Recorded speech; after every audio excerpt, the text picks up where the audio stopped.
What's up everyone, how are you all? Today we are back with another blazing Naruto story. What if Naruto was banished and returned to break the 5 nations Tsunade bashing? If you enjoy then please like, share and do comments. It was nighttime in Konohagakure no Sato. Most of the people in the village were sleeping, while a few Anbu were patrolling the area. Suddenly alarms went off and news spread among the ranks that Uzumaki Naruto has stolen the forbidden scroll of sealing and the Hokage has ordered immediate capture of Naruto. As many of the shinobi of Konoha were searching for Naruto, Mizuki a Chunin who works as an assistant teacher in the academy went to Iruka's home, knowing he had a knack of finding Naruto when no one could.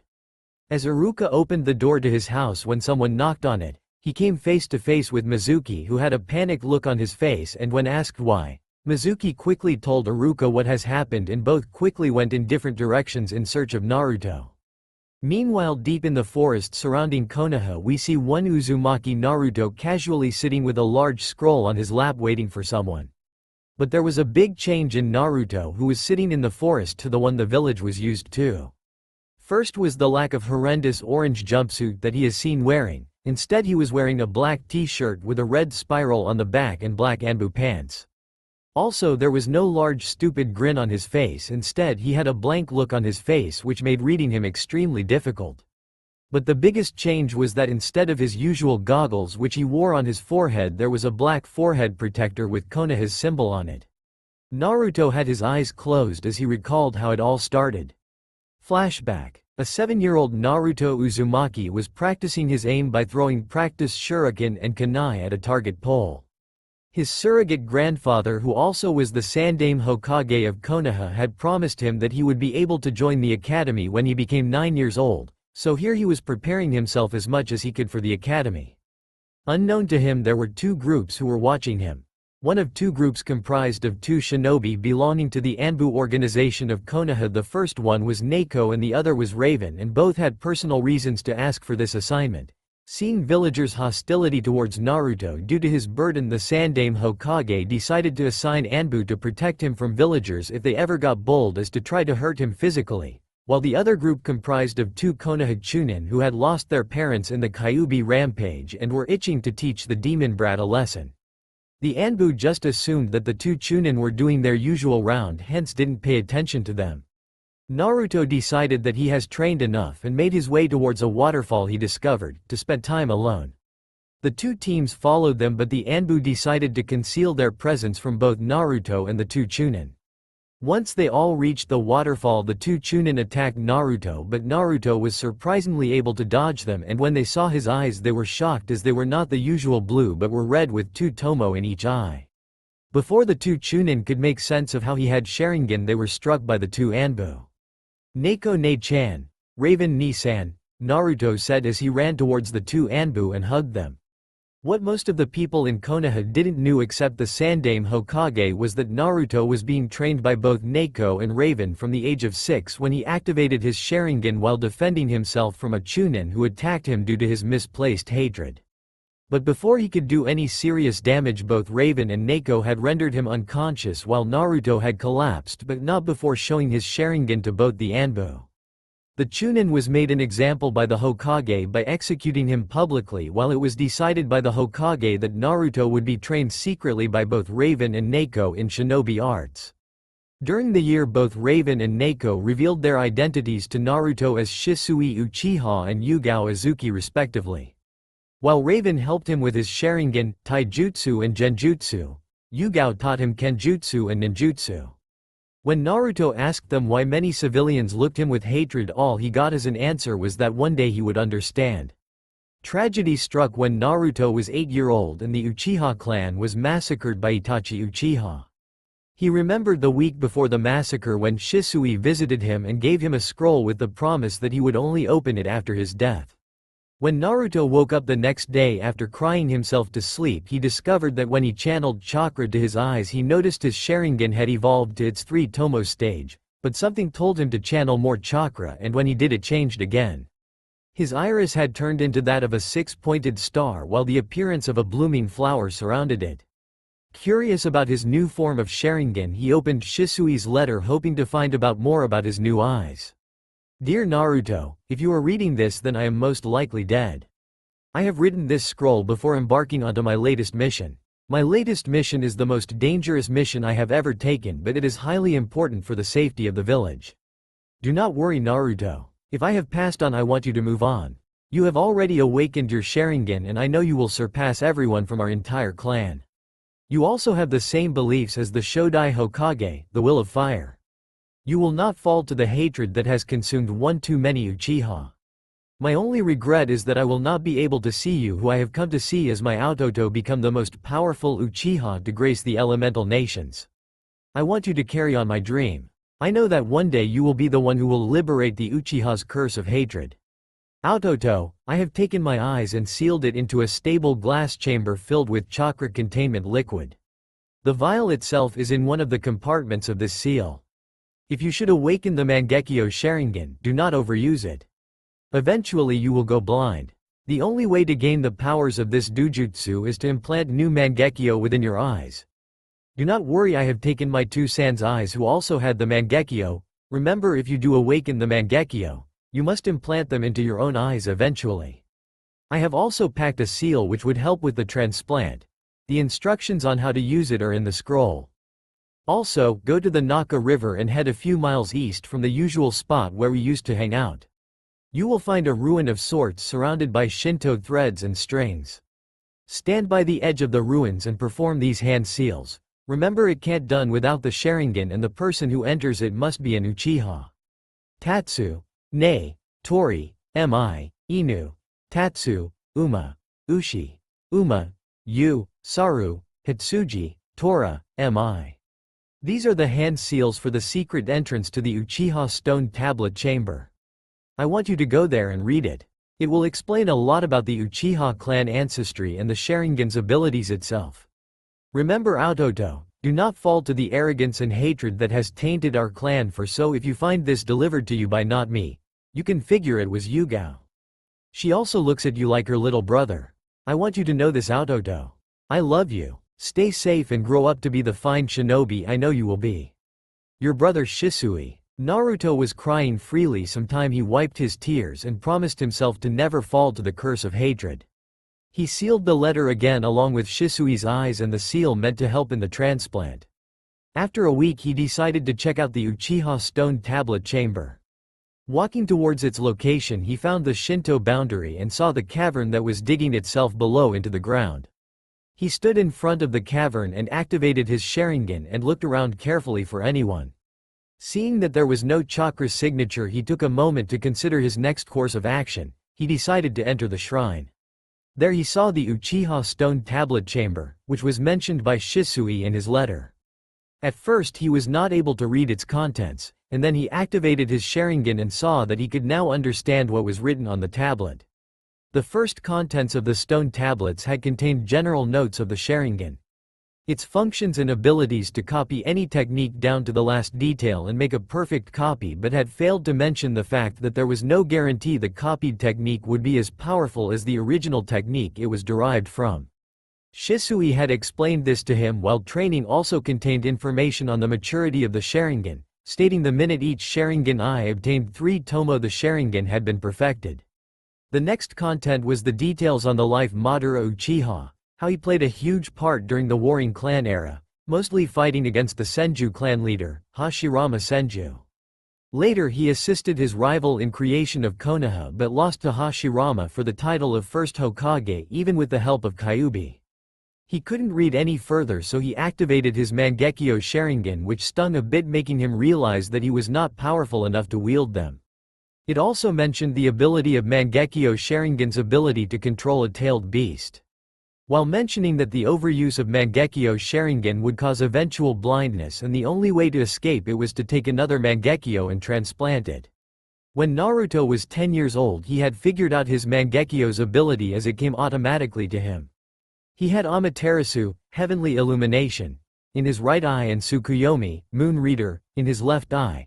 But as the tablet said he was slowly going blind from the overuse of his eyes, so with the help of Yugao, he transplanted Shisui's eyes into his own. He had gained Eternal Mangekyo Sharingan. His original eyes had changed to accommodate the new ones. No longer did his resemble a flower blooming. Now they resembled something different. His iris had been a six-pointed star, but now they resembled a triangle with three finely pointed ends, while the flower surrounding it had morphed. Before there were 6 petals surrounding the six-pointed star. All 6 had melded and become a total of 3 different shapes. If those 3 shapes were put together, they would form a regular iris. For 3 years in the academy, Naruto played the fool as he was told by the Sandaime to not show his real skill set until becoming a genin, where he would come directly under Hokage's authority.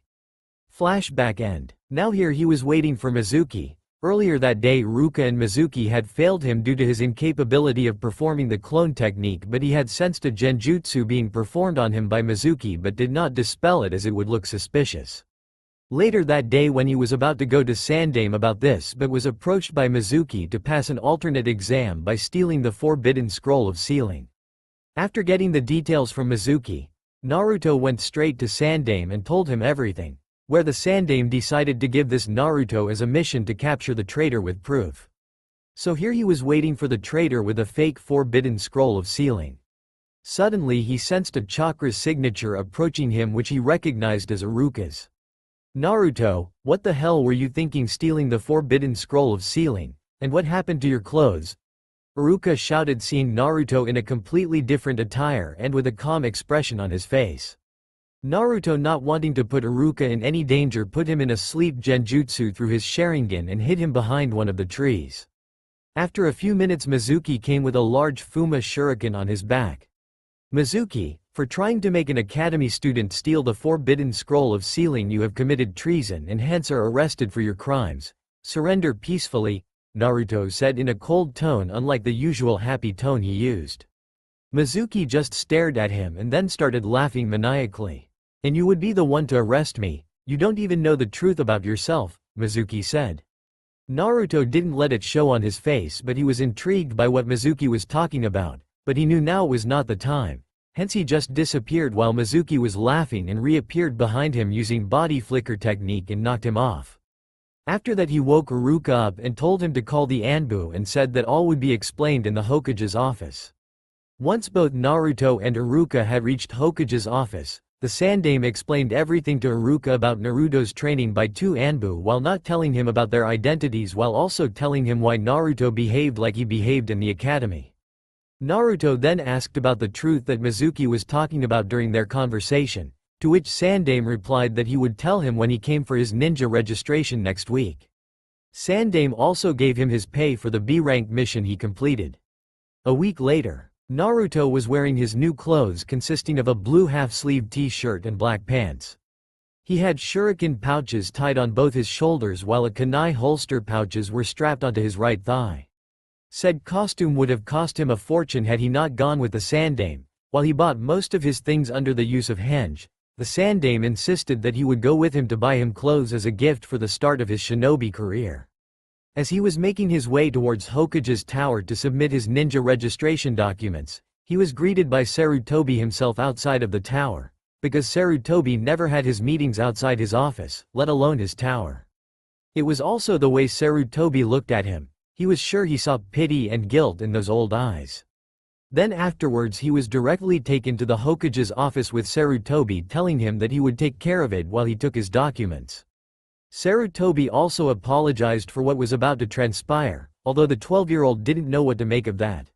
When they got to the office, Sarutobi told Naruto to keep an open mind and he hoped that Naruto could one day forgive him before opening the door and changing his life forever.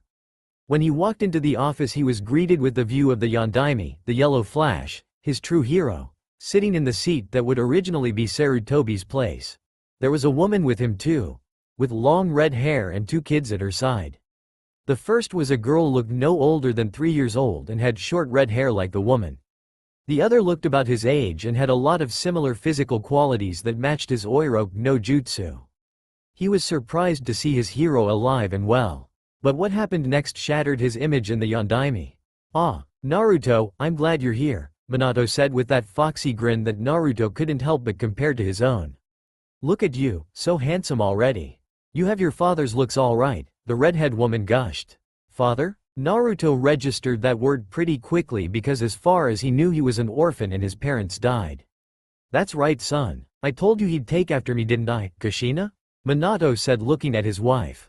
TCH, whatever, he still has my face, Kushina playfully jabbed, never noticing what a grave mistake their antics had made.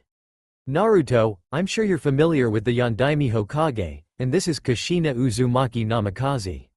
They're your parents, Sarutobi finished with a grim expression. Naruto just stood there in shock for a long time. He didn't move nor look like he was breathing. That kind of behavior worried his parents. Sochi, are you okay? Kushina asked, looking concernedly at her son. Now I know what you must be thinking. How come it took us this long to come home? Well, with Jiraiya and Tsunade taking care of you, we just figured we'd wait a while and train Naruto a bit more. Why, I bet those two Sannin had been beating you to the ground with how serious they were when it came to training. Oh yes, I'd like you to meet you two sisters, Minato said gleefully as he indicated to the older sister holding the little redhead. Is that Naruto ni-san? The little girl asked her older sister softly. Yes, Narumi-chan, that's Oni-san, Naruto said warmly to her, rocking the little girl gently. She walked up to Naruto and stood at a respectable distance and cleared her throat. Hello Naruto ni-san, I'm Naruko and I'm your younger twin. This is Narumi and she's the youngest of us. I've been waiting to meet you for so long ni-san and I'm so honored, Naruko said. She smiled brightly at her brother and bowed. Haha, they've always wanted to meet you ever since we told them they had an older brother. Gosh, it seemed like yesterday when the Q. That is enough Minato. Sarutobi cut in. He understood Minato's excitement in seeing his son after all the years he staged his death and left Naruto in the hands of Tsunade and Jiraiya. But Minato didn't know of what happened while he left Naruto at the mercy of vengeful villagers, who despised the Kyuubi brat. Nor did Naruto know about the Kyuubi altogether, and Minato was just digging himself a bigger grave with every word he spoke. What is it, Sarutobi? Minato asked. I told you to hear me out before you did anything, but did you listen? No, you have no idea what you've done. You have no idea what a grave mistake you and Kushina made, Sarutobi said with a frown. What are you talking about, Sarutobi? Kushina questioned confusedly. So you know them? Naruto asked, his bangs covering his eyes from everyone. Yes Naruto, I know Minato and Kushina and I cannot begin to tell you how sorry I am for not informing you about them, Sarutobi said sadly. He wouldn't be surprised if Naruto hated him. Hell, right now, he hated himself.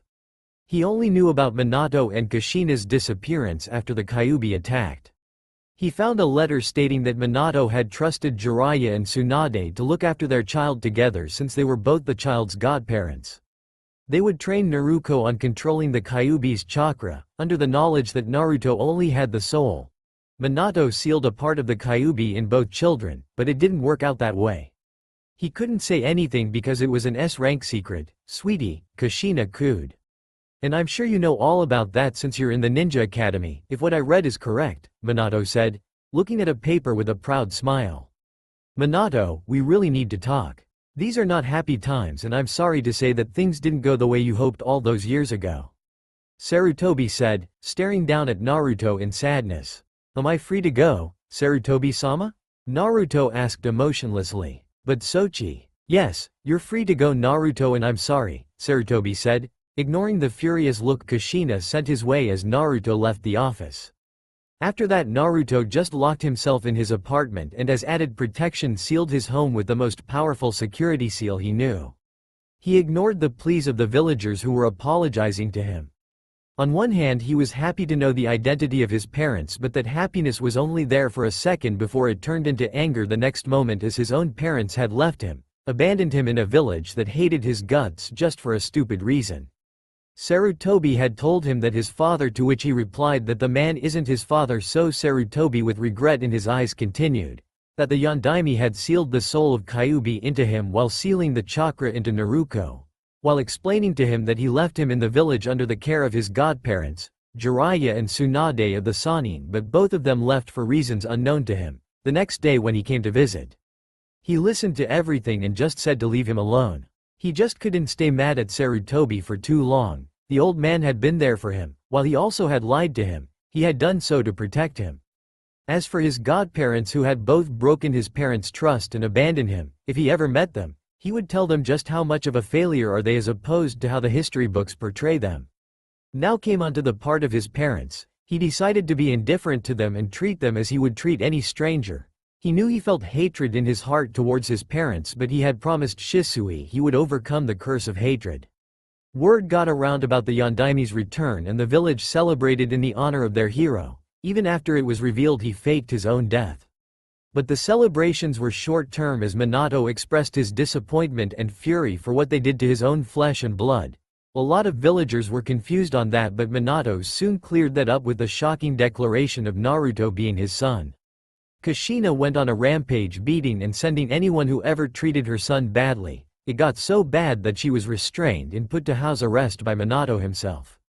Kushina in her anger said that he didn't care about their son, to which Minato replied that he would gladly put himself in their son's position if ever given the chance. He also added that while he had to protect the villagers as he was the Hokage again, didn't mean he wouldn't punish them, as many stores who refused or threw their son out belonged to Namikaze family, which was a good 65% of total shops in Konoha, and had decided to fire those people while declaring that anyone who hired them would lose business with Namikaze-owned firms. This led to a lot of people being fired and going poor. When they asked why were they punished so harshly, all they got as a reply was why didn't they serve Naruto fairly, and no one wanted to speak of Naruto as demon brat in front of his own parents. Both parents knew they messed up, and they even tried putting the blame on Jiraiya and Tsunade, who weren't present, but a heartbroken Naruto told them it was as much as their fault for trusting people that weren't family to Naruto's care, and they should have kept track on what was happening to him from the beginning instead of blindly trusting someone with their own child. The family knew they deserved nothing but hatred from the boy, but they were resolute to do whatever it took to get Naruto in their lives again. Hokage's office. Currently Minato was sitting on the Hokage chair while seeing the list of Genin graduates of this year. Okay, after long deliberation, I have decided on the Jonin that will be assigned to the passing Genin, Minato said. Team 1 will consist of. Since there had to be changes because of the addition of my daughter to the roster, I have decided that Team 7 will consist of Sasuke Uchiha, Sakura Haruno, Naruto Uzumaki Namikaze and Naruto Uzumaki Namikaze with Kakashi. I want to be in that squad, Kushina said suddenly as she appeared in the room holding papers. She had been helping Minato with his paperwork ever since he came back to being Hokage, and it left her no time for her children. She desperately wanted to mend the shattered bond she had with her son. She would never stop thinking of herself as a horrible mother until she did. This was the biggest opportunity she had because now she could see Naruto all the time. She felt so disgusted with herself for being so careless when it came to her baby. If Jiraiya and Tsunade ever showed their faces here, she would make sure to make them suffer, but right now, Naruto was more important. She will be there for him and no one was going to stop her, not even her husband. Kushina-sama, I've already been picked. Kakashi was cut off with a glare. And I should care why? I want to be on that team, Kushina said looking at Minato seriously. No one even thought of opposing and she was glad for that. Kushina, Kakashi was handpicked. Minato was cut off with Kushina's chakra flaring. I don't care if Kami herself was chosen. I want to be on that squad, now. Kushina shouted and everyone knew there was no stopping her. Besides, she also had the right to request a squad since she was a qualified Jonin. I got a headache, Shikaku said. He understood why Kushina was doing this. When she was pregnant with the twins, she had always expressed her deep love for them before they were even born. So to find out that her own son had a horrible life growing up must have been a huge blow to the loving woman. This was so troublesome. Naruto was getting ready to go to the academy as he has been told, as all the graduates had to attend the academy for one last time to know about their Genin team and who will be their Junin leader. He was wearing a blue half-sleeves t-shirt and black pant with black forehead protector. As he traveled towards the academy, most of the villagers gave him a wide space. Some had a guilty look on their faces while most of them had a fearful expression, which he ignored. He entered the classroom before almost anyone else. The only person sitting there was Shino. He gave a polite nod to him, which Shino returned, while he sat beside him. Unknown to many, Shino was one of the few kids who never isolated him. He even helped Naruto in one of his pranks, which he performed on Mizuki during the academy. Slowly all the kids started entering in the classroom, filled with the chatter of children excited to become shinobi and going on different kind of missions. As soon as Naruto entered the classroom, she first noticed Naruto and was happy to see him, as he had locked himself in his apartment and missed the academy for the 6 days when she had joined. She completely understood his situation and had shouted at her parents for trusting people who were not family to take care of his son and not even checking up on him. She then noticed the seat beside Hinata was empty, so she went there. "Hello, is this seat taken?" Naruto asked the shy girl if her eyes were anything to go by.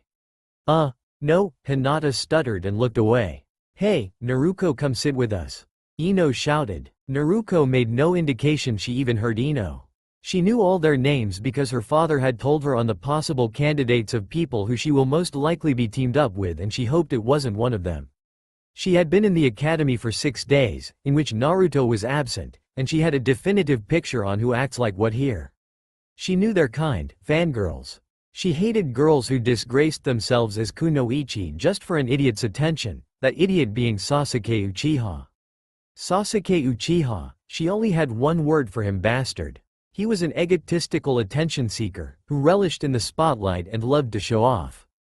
She had seen Sasuke checking her out a number of times, and it made her like a naked target for his pleasure. He wasn't the only boy doing it, but he was the most noticeable one since he didn't ashamed of his tactics, bastard. She noticed Hinata a lot too. The girl was so shy that no one would even make an effort in talking to her. There were also days when Naruto was absent and she saw Hinata looking at the door as if she was waiting for someone, and then sighing in disappointment when Iruka marked Naruto absent from the roster. The team placement had been postponed because of the surprising arrival of her father, which was 7 days ago.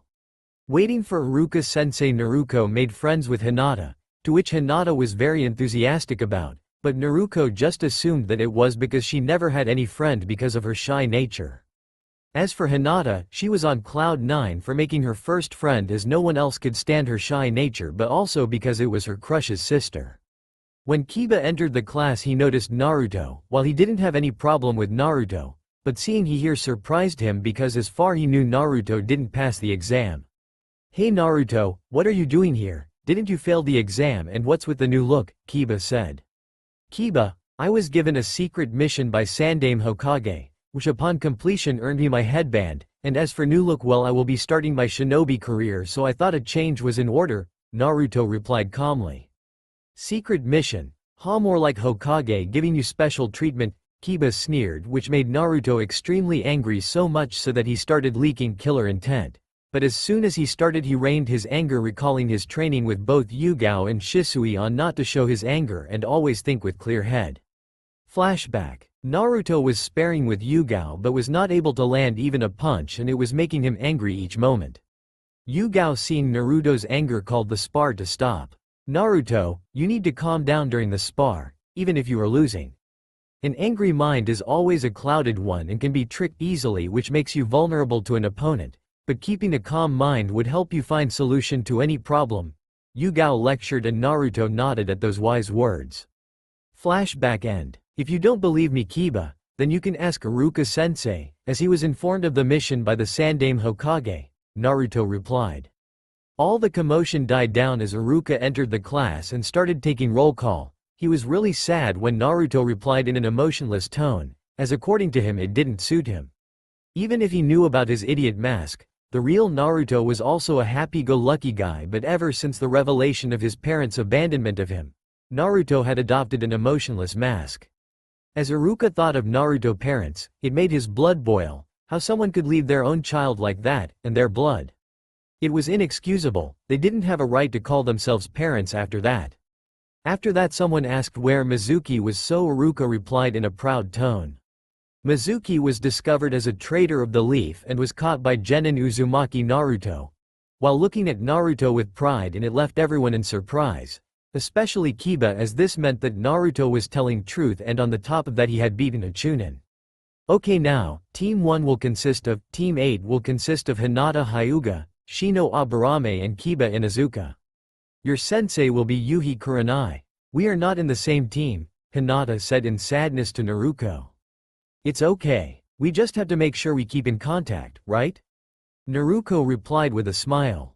Right, Hinata gave a small smile in return. Team 9 is still in circulation, Iruka said. I just hope I end up with Sasuke-kun. But if I ended up with Naruto-kun, that wouldn't be so bad either, Ino said with a faraway look. What the hell, Ino pig? Naruto baka? Sakura asked. The son of the Hokage who also beat up a Chunin traitor. Yep, that's the one, Ino said with a dreamy sigh. Team 10 consists of Ino Yamanaka, Choji Akamichi and Shika. What? Ino screamed. Geez, Ino, you don't have to scream. Troublesome. Shikamaru said lazily. There has to be a mistake, Iruka-sensei. Please tell me there was a mistake. These lazy good-for-nothing. I can't be on a team with them, Ino ranted. Gee, thanks, Shikamaru said rolling his eyes. These decisions are final, Ino. Your sensei will be Asuma Sarutobi. Sensei, why did you skip Team 7? Sakura asked. Well, because of a lot of changes, Iruka replied, rubbing his head. Changes? Sakura asked. Yeah, there was a lot of hot debate on this team in particular. Finally, it was decided that Team 7 will consist of Sakura Haruno, Naruto Uzumaki Namikaze. Only Uzumaki Naruto. I have lived with that name for all my life and it will remain that way. Naruto replied calmly. Naruto Uzumaki, Sasuke Uchiha. Iruka continued but was interrupted again. Yay, Sasuke-kun. Eat it, pig. Sakura cheered, staring brazenly at a fuming Ino. Will you let me finish? Sasuke Uchiha and Naruto Uzumaki Namikaze. Iruka finally finished. Naruto looked at Naruto with a smile but Naruto just kept staring ahead with an emotionless look on his face. Your sensei would be Kakashi Hitaki and Kushina Uzumaki, Iruka said and looked at Naruto to see his reaction but Naruto just sat there with an emotionless look. Meanwhile Naruto was seething inside at the attempt of his parents to be involved in his life but Naruto would endure. He was a shinobi so he would endure and one day become the greatest Hokage of Konoha. All the Jonin arrived and took their respective teams. The only team left was Team 7.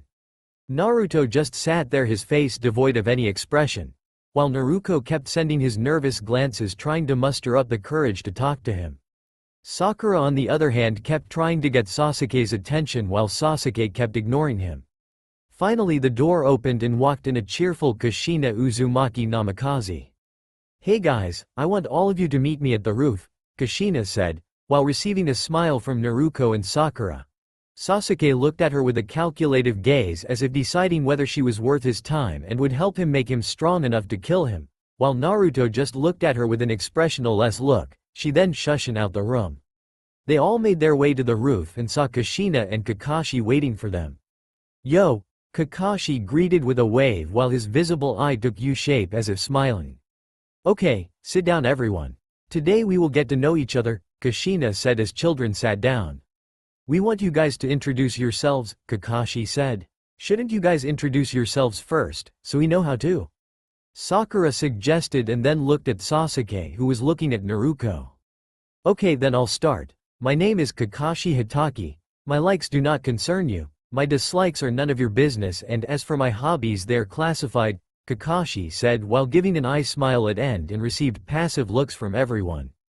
I'll show you how it's done. My name is Kushina Uzumaki Namikaze. My likes are reading, training and all of my children. My dislikes are perverts, criminals and anyone who dare harm my babies. My dream is spending more time with my whole family, Kushina said, smiling motherly towards Naruto, but received an emotionless expression from said blonde. Okay, now it's your turn, Kakashi said, noticing Kushina deflates a bit. My name is Uzumaki Naruto. My likes are ramen, Tuchi-san, Ayame-san, Iruka-sensei, a certain Anbu and Sandame Hokage. My dislikes are certain people. My dream is to surpass all the previous Hokages, Naruto said in a neutral tone. Kushina looked down sadly when she heard him say that he disliked certain people. No matter how many times she went by it, she couldn't find an excuse for what she did to him and there was nothing she could say to change his mind.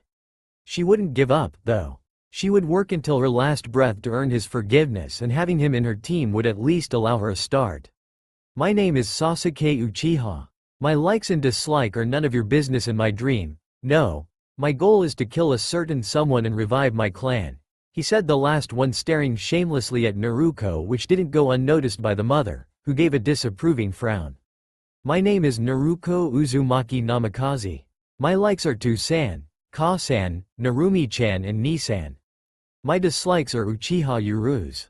My dream is to be known as the best kunoichi that ever lived, Naruto said. My name is Sakura Haruno. I love reading and a certain someone. I dislike Naruto and Ino. My dream is to be with certain someone and make a family together. Sakura said. Well, now that we got that out of the way, I'll let you know that tomorrow you guys will be having a test to see at 6 in the morning at Training Ground 7. If you're ready to be real shinobi, Kakashi said and waited for someone to scream, but we already did the test. He was surprised when they all kept quiet. Will the test involve the two of you? Sakura finally asked. Well, after discussing things, Kushina-sama and I decided that I will be the only one testing you. Don't eat any breakfast or you'll throw up tomorrow, Kakashi said as he shushined out of there. Get some rest guys because you'll need it tomorrow. I'll see you at home Naruto and I would like to talk to you Naruto before you leave, Kushina said. Naruto faced Kushina while keeping any emotion off his face. Hello, Sochi, Kushina said. I am not your son Kushina-sama, Naruto said, but when Kushina was about to interrupt him, he raised his hand to let him complete. You may have given birth to me, but you didn't raise me like a parent should and left me in the hands of people you trusted but those who abandoned me within days after you left. I might have been able to forgive you for that, but you didn't even check up on me. It is very difficult, even impossible to forgive you for that. With time I might be able to respect you as my sensei. So please leave me alone as I have a test to prepare tomorrow. Naruto said and left without looking back, leaving a heartbroken mother to her thoughts. Kushina would not cry even as the tears gathered in her eyes. She didn't deserve to cry, she didn't deserve sympathy, she didn't deserve to be called a mother, a parent, after one of her children suffered so badly. She did deserve every word he said to her though, and she knew it. It wasn't going to be easy getting her son back, but Kushina refused to live a life without him. He was her son, her Sochi, and it was time she took responsibility for her idiotic and careless mistakes. Later at night, General Training Ground 1. Konoha had many training grounds, some of which were allowed only to Anbu, Junin and Hokage, while some of them were assigned to specific genin cells. The general training grounds were the one which could be used by anyone, but were mostly used by genin in reserves. If someone were to come across General Training Ground 1, they would only see destruction. Kunai and shuriken were scattered around. Many of the trees looked like they had been torn apart by ferocious winds, while many other trees looked like they had been struck by lightning, and many of them had holes in it as if high-pressure water shots went through it. And in the middle of it was Naruto, on his knees. There were tears in his eyes and he was crying openly. His eternal Mangekyo Sharingan active and were spinning wildly. Ever since his parents showed up he had bottled up all his emotions, but today seeing his so-called mother, he just couldn't and decided to train here to release all of his anger, hatred and resentment he felt towards his so-called family, the two Sannin who were supposed to take care of him and the village populace who tried to deny his existence. Suddenly someone engulfed him in a hug from behind. He immediately recognized the chakra signature. Why did they do this? Yugao-ne-san. Why? Naruto said while crying. Shish, Naruto-kun, let it all out. Let it all out, Yugao said as she rubbed his back in a soothing manner. They sat in that position for at least an hour, while Naruto cried and Yugao tried to calm him down. Soon Naruto calmed down and fell asleep, and Yugao carried him to his apartment and tucked him into bed. Before the revelation of Yondaime and his family being alive, Yugao had idolized Kushina Uzumaki. After all, she was the one who became her Jonin sensei for her genin team alongside Kurenai Yuhi and Asuma Sarutobi. It was one of the reasons why Yugao had taken the mission to guard Naruto and then later train him. But when it was revealed that not only was she alive but abandoned her son, all the respect she had towards her had turned into anger. When she was called by both Yondaime and Kushina, after they got to know that she was the one who trained her via Sandaime-sama, they thanked her while both wanting to know more about their son. But all she told them was that it was a privilege to train Naruto and that they will get to know about them as he advances in his shinobi career. When both of them tried to apologize to her, she told them the only person they should apologize to was Naruto, and when Kushina insisted that she accept their apology, as she knew both she and her husband had disappointed her, but all she told them was that she would accept their apology when Naruto would forgive them. All four of the new minted genin looked towards Kakashi in irritation and anger as their new sensei had called them at 7 in the morning, but he himself had come 2 hours late. As for Kakashi, he looked at the new genin, which included 2 of his sensei's children. When Kakashi was recommended by the council to the Sandaime, he was excited to teach the Uchiha Sasuke because they both shared something that no one else in Konoha did, the Sharingan. It wasn't as if he would forget about his other students as well, but he wanted to focus on grooming Sasuke into elite shinobi and use the team as support for the Uchiha's benefit. It couldn't be called favoritism if all members of the team were included now, could it? Well, that was all before his sensei had showed up, prompting the postponement of the placements. He told everyone of his staged death and leaving Naruto to the trust of Jiraiya, Tsunade and the village as well, who all ended up stabbing the Namikaze in the back. Minato was really disappointed in Kakashi as well. Kushina flat out disliked him now, going so far as to call Kakashi a disgrace to the shinobi code when he chose to ignore Naruto's plight. Kakashi also voiced his disagreement to that, calling Minato and Kushina hypocrites for something like that, which he can easily admit now was a huge mistake. First off, Minato and Kushina didn't leave Naruto with just some random stranger. They left him with people they considered family, and even though it was a terrible thing to do to a child, especially considering a child needed parent figures to grow and mature, they left Naruto with people that they thought could qualify as parental figures in Naruto's upbringing.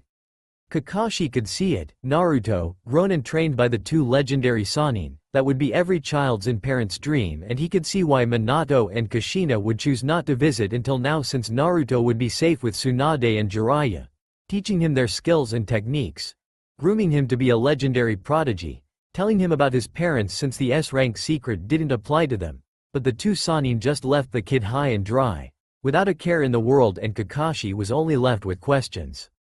Why did Minato and Kushina leave Naruto in the first place?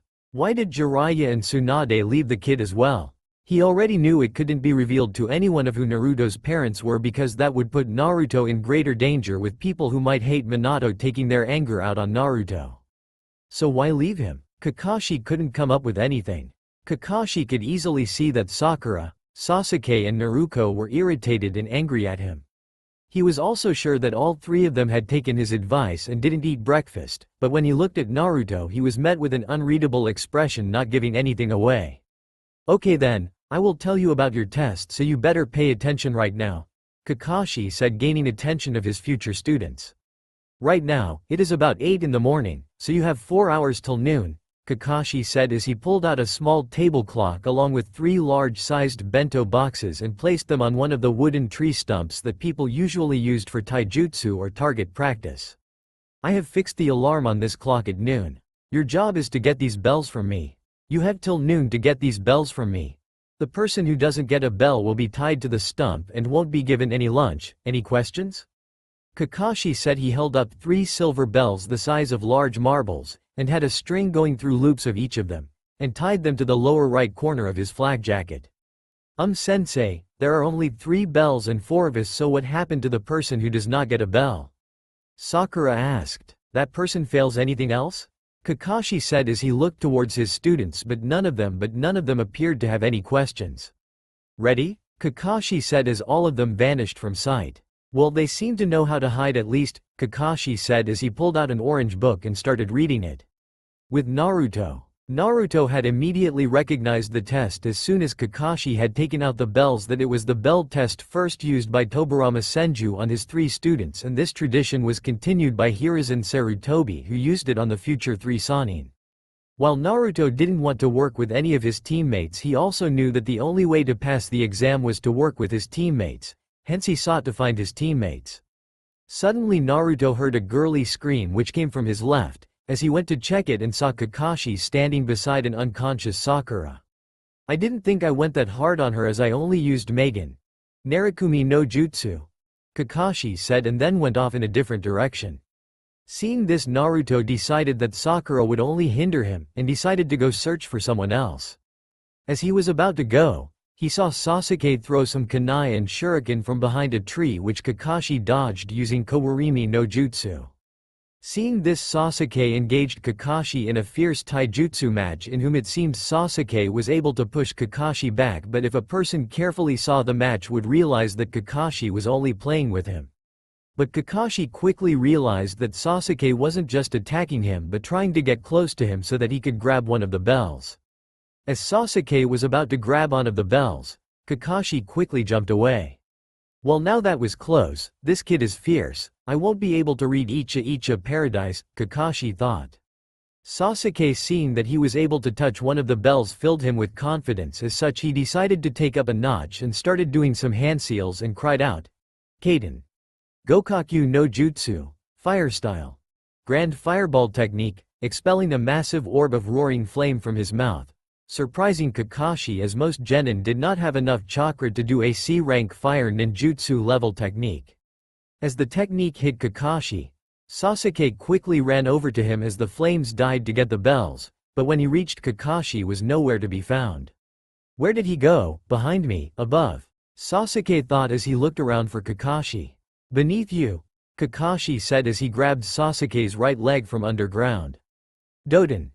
Shinju Zanshu no Jutsu, Earth style.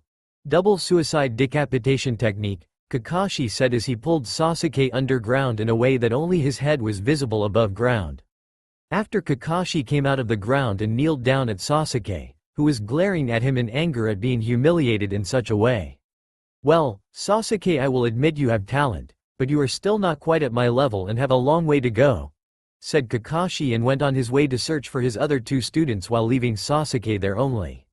Naruto, seeing this, had to admit that Kakashi was a shinobi leagues above them, and even he knew that he would have to not only reveal his Sharingan but also his eternal Mangekyo Sharingan, which he had no plans to reveal for a long time. Naruto also observed that if he would ask Sasuke to work together, Sasuke will not agree because of his superiority complex, while Sakura might agree but her current skill level would only be a hindrance to him right now. So Naruto decided to look for Naruto. He soon found Naruto hiding in a tree while observing Kakashi, and from what he observed, she was about to attack him. Realizing this, he went over there and tapped on her shoulder. Ni-san, what are you doing here? Naruto asked, which made Naruto roll his eyes in annoyance at the Ni-san title. First of all, don't call me Ni-san, Naruto said and raised his hand as she was about to protest.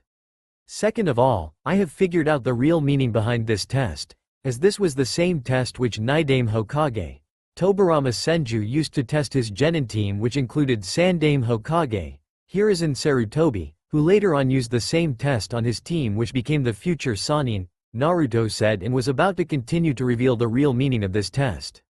I remember it now. Tsunade told me how his sensei Jiraiya of the Sannin used the same test on his which he also later on used on his team, which included Kakashi sensei. Naruto interrupted, but when she saw Naruto, she could see sadness in his eyes. As much as Naruto tried to hide it and mentally kicked herself for telling a story there, Tsunade told them, as Naruto probably didn't have anyone to tell such story to him because of their abandonment of him. As for Naruto, he was trying really hard to suppress his anger, but most of all his sadness. He remembered how when he was younger he used to just stare at the ceiling trying to figure out something about his parents, thinking who and where were his parents, but decided now was not the time for those memories as he had a test to focus on. Ni-san, I am, Naruto started to apologize, but Naruto stopped her, saying they didn't have the time as they had a test to focus on, after which they told each other about some of the techniques they knew and made a plan based on that. Kakashi was seemingly reading his book, but actually he was thinking which of these genin would attack him and whether any of them would be able to figure out the real meaning behind the test. Suddenly he sensed chakra on his right, to where when he turned he saw many small bullets made out of air come at him at high speed. Moreover, he recognized this technique, as it was Futon Kuki no Dongan no Jutsu 1, wind style, air bullets technique. Kakashi quickly used a Kawarimi no Jutsu, substitution technique, with a log, but as soon as he switched he saw Naruto in front of him going through hand seals. Sweden. Daiti Tripadama, water style, great gunshot, Naruto said, spitting out a giant pressurized bullet of water coming at him with great speed. Seeing there was no time to substitute himself, went through hand seals of his own. Doden. Doryuheki, earth style. Mud wall. Kakashi cried out, creating an earth wall to stop the oncoming projectile. But as soon as he stopped the water technique, he sensed someone behind him and saw Naruto coming at him at high speed with two kunai in his hand, which he held in a reverse grip.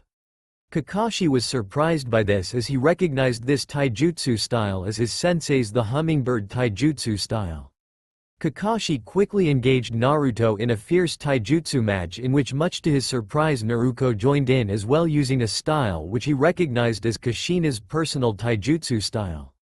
Surprisingly, both of them were working in sync, as if they had fought together for years, and it was actually pushing Kakashi on defensive. Kakashi was inwardly very surprised and actually happy, seeing that these two definitely had lots of potential and had actually figured out the real meaning behind the test. Kushina was watching all this from behind the bushes, which were far enough to not disturb the test but close enough that she could see all of their performances, and was actually crying tears of joy seeing both her children working in such harmony, and thought to herself that this is how it should have been from the start, and was cursing herself again for the mistakes that she made. She was not the only one seeing this, as both Sakura and Sasuke were also seeing this from their hiding place. Sakura was clearly feeling inferior seeing Naruto and Naruto perform so admirably, more so Naruto, as she always saw him as an idiot, and thought to herself, why was he hiding his skills? Sasuke was also feeling inferior seeing Naruto and Naruto actually push Kakashi on defensive, as he had quickly realized that Kakashi had only been playing with him. He was also surprised by the skills Naruto was displaying, which he never saw him display, but then he remembered what his that man used to say, a real shinobi only displays his true skills in a life and death situation. Remembering this, Sasuke balled his fist, his anger and jealousy. Both Naruto and Naruto were about to go for the bells when the alarm on the clock rang, ending their test. Well, it seems time is up. You two actually put up a good fight, but oh well, Kakashi said, and then called out both Sakura and Sasuke out of their hiding places. He then tied Sakura to a pole. When asked why, he told them that she was the only one who was the most easiest to defeat. Hearing this, Sakura just bowed her head, while the other three had lunches prepared to be eaten. I will be back in a minute. You will stay there, Sakura, and no one will feed her, okay? Kakashi said, receiving nods from all of them. How did they do? Kushina asked seriously as Kakashi made his way over to her. All four of them have potential, but Sakura needs to get out of her fangirl mentality, while Sasuke could be considered prodigy for this generation but has a loner attitude. He chooses to fight his own battle instead of relying on his teammates for help and seeing them as nuisances instead of allies. He also has a superiority complex. Kakashi said while remembering the time when he too was like Sasuke and how much it cost him. This was one of the main reasons why he wanted to personally train Sasuke, while making sure he didn't make the same mistakes that he did. What about Naruto and Naruto? Kushina further asked, seeing Kakashi lose himself on memory lane. Those two are by far the best members of the squad. Both of them have a variety of skills and techniques in their arsenal. They both are very knowledgeable in taijutsu and ninjutsu, and while Naruto is faster of the two, surprisingly Naruto hits harder in comparison. Both of them were also able to figure out the real meaning of the test, that it wasn't about getting the bells but about working together. I have to commend you for teaching Naruto, but I don't understand how Naruto was able to acquire the skills that he has after I read the reports of him during his time in academy. Kakashi said, being suspicious in the end, as he didn't know that both Yugao and Shisui had trained him. Kushina just nodded, not answering the question Kakashi asked in the end, as she didn't feel he was worthy of knowing. As he ignored her son's plight, she was the same way, as she didn't check up on him for 12 years, but she was determined to fix things at all cost with her son. How would you rate them? Kushina asked. Sakura isn't Genin level, but she has a bit of a promise. Sasuke would be low to mid Genin level. Both Naruto and Naruto are high Genin to low Chunin level. Kakashi said. You do realize, I would have to fail them as they didn't realize the real meaning of the test, Kakashi said, and moved to fail them when Kushina put a hand on his shoulder, stopping him from doing so. Not yet, give them time, Kushina said. But Kushina-sama. Kakashi tried to speak when Kushina interrupted him again. I said give them time, and I mean it, Hitaki. Well then, let's watch the kids, Kakashi finally said. Yeah, let's, Kushina replied. With Team 7, 3 members of the team were just staring at the lunch given to them, while Sakura watched them with envy, as due to her dieting she had skipped dinner while skipping breakfast due to what Kakashi had said.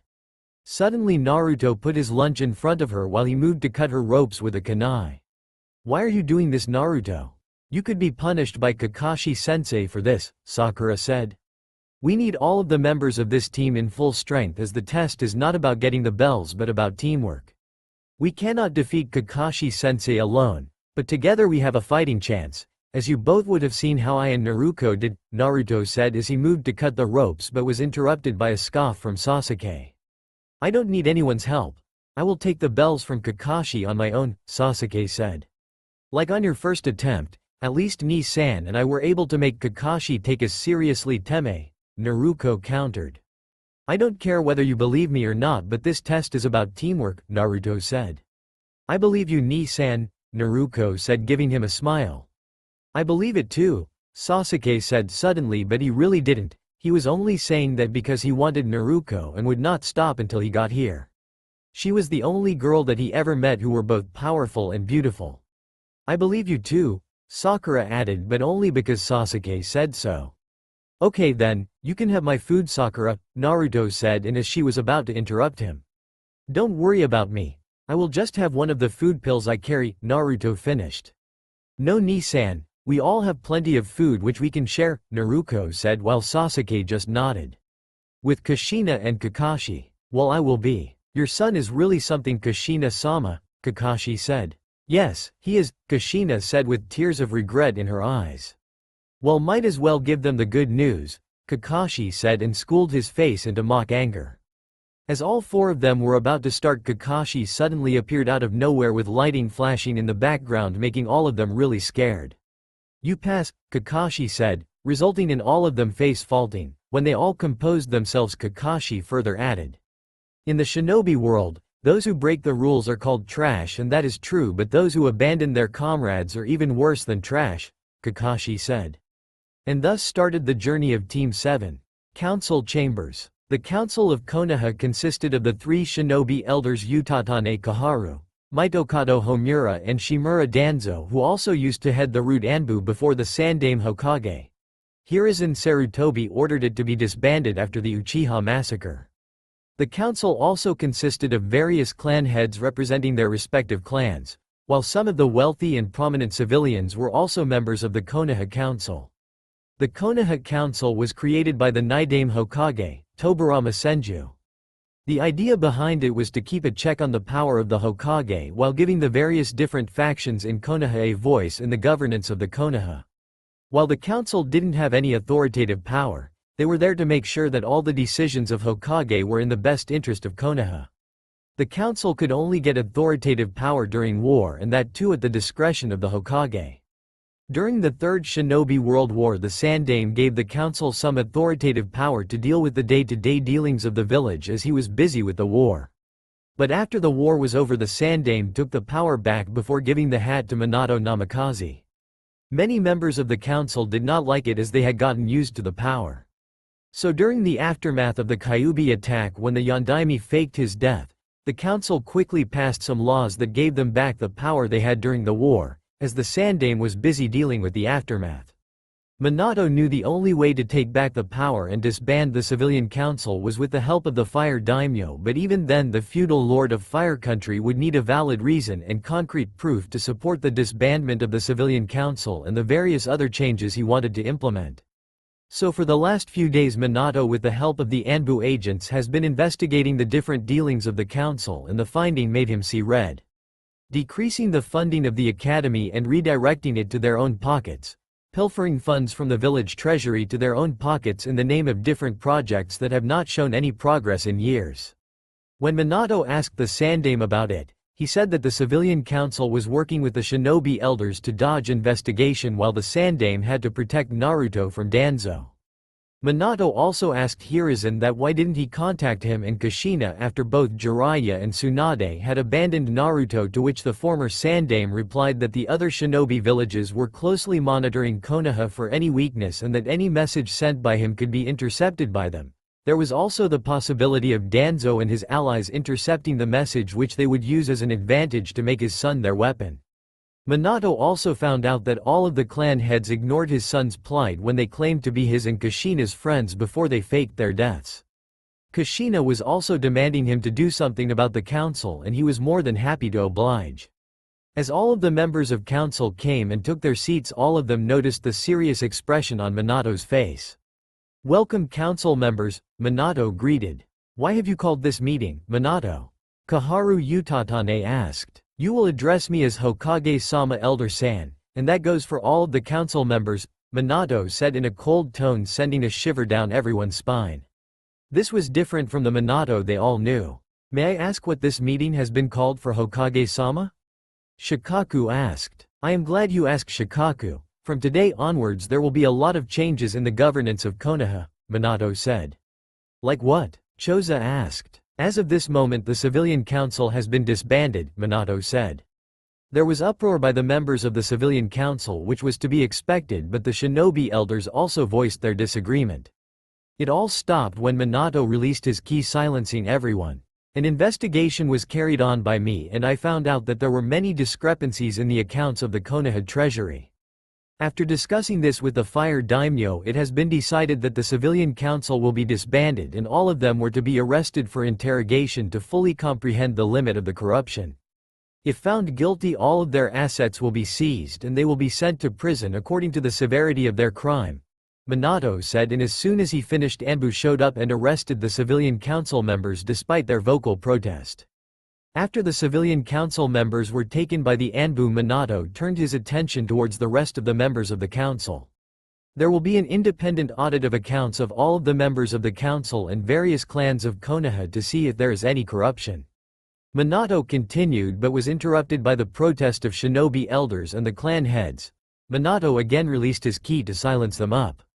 "It is by the order of fire daimyo. Also until the audits are complete all of the council is disbanded," Minato finished. "You can't do this, Hokage-sama. The village needs a council in order to function properly and we all need to vote on the matters relating to village matters," Koharu said. "You are wrong there, Koharu-san. This village is a dictatorship. My word is law unless stated otherwise by the daimyo. You all are only here to advise me and help me make decisions in the best interest of the village. But seeing the result of the initial investigation, it is clear that this council is incapable of its assigned job." Minato finished and asked all of the council members to leave. The various clan heads who once called Minato their friend had tried to apologize to him but were just met with cold indifference and knew that it would be a long time before he forgave any of them. Danzo, while leaving, looked at Minato and knew this audit would weaken his root forces as he needed the money to maintain them. He would have to contact Orochimaru and see that his plans to invade Konoha were not compromised so that he could use the chaos to bring about his vision of Konoha. After the council meeting, Minato sat in his office and immediately called his best tracking Anbu team. "I want you to track down Jiraiya and bring him back to Konoha. Tell him that this is an order from the Hokage and cannot be ignored, but do not tell him that I am back," Minato ordered. The Anbu team immediately vanished to carry out their orders. As Minato sat there, he thought of how everything had spiraled out of control and just because of one decision. At that time the same decision seemed to make so much sense, he and Kushina training Naruto while Naruto would have been trained by the two Sannin. But both of the Sannin betrayed him and his family, leaving his son in a village that hated him for what he contained. Minato never hated anyone more than the Sannin, but knew he too was at fault for not checking upon Naruto and blindly trusting the Sannin, and now because of this his son hated him and Kushina while not even interacting with his sisters. Sisters who were so excited to meet their elder brother once he told them about him. He read the report given to him by Kakashi of the performance of his team in the bell test and was proud of Naruto. He was especially surprised when Kakashi reported that Naruto was using his own personal taijutsu style, but he was also sad that he was not the one who taught him. He also wanted to know whether Naruto had unlocked Sharingan or not.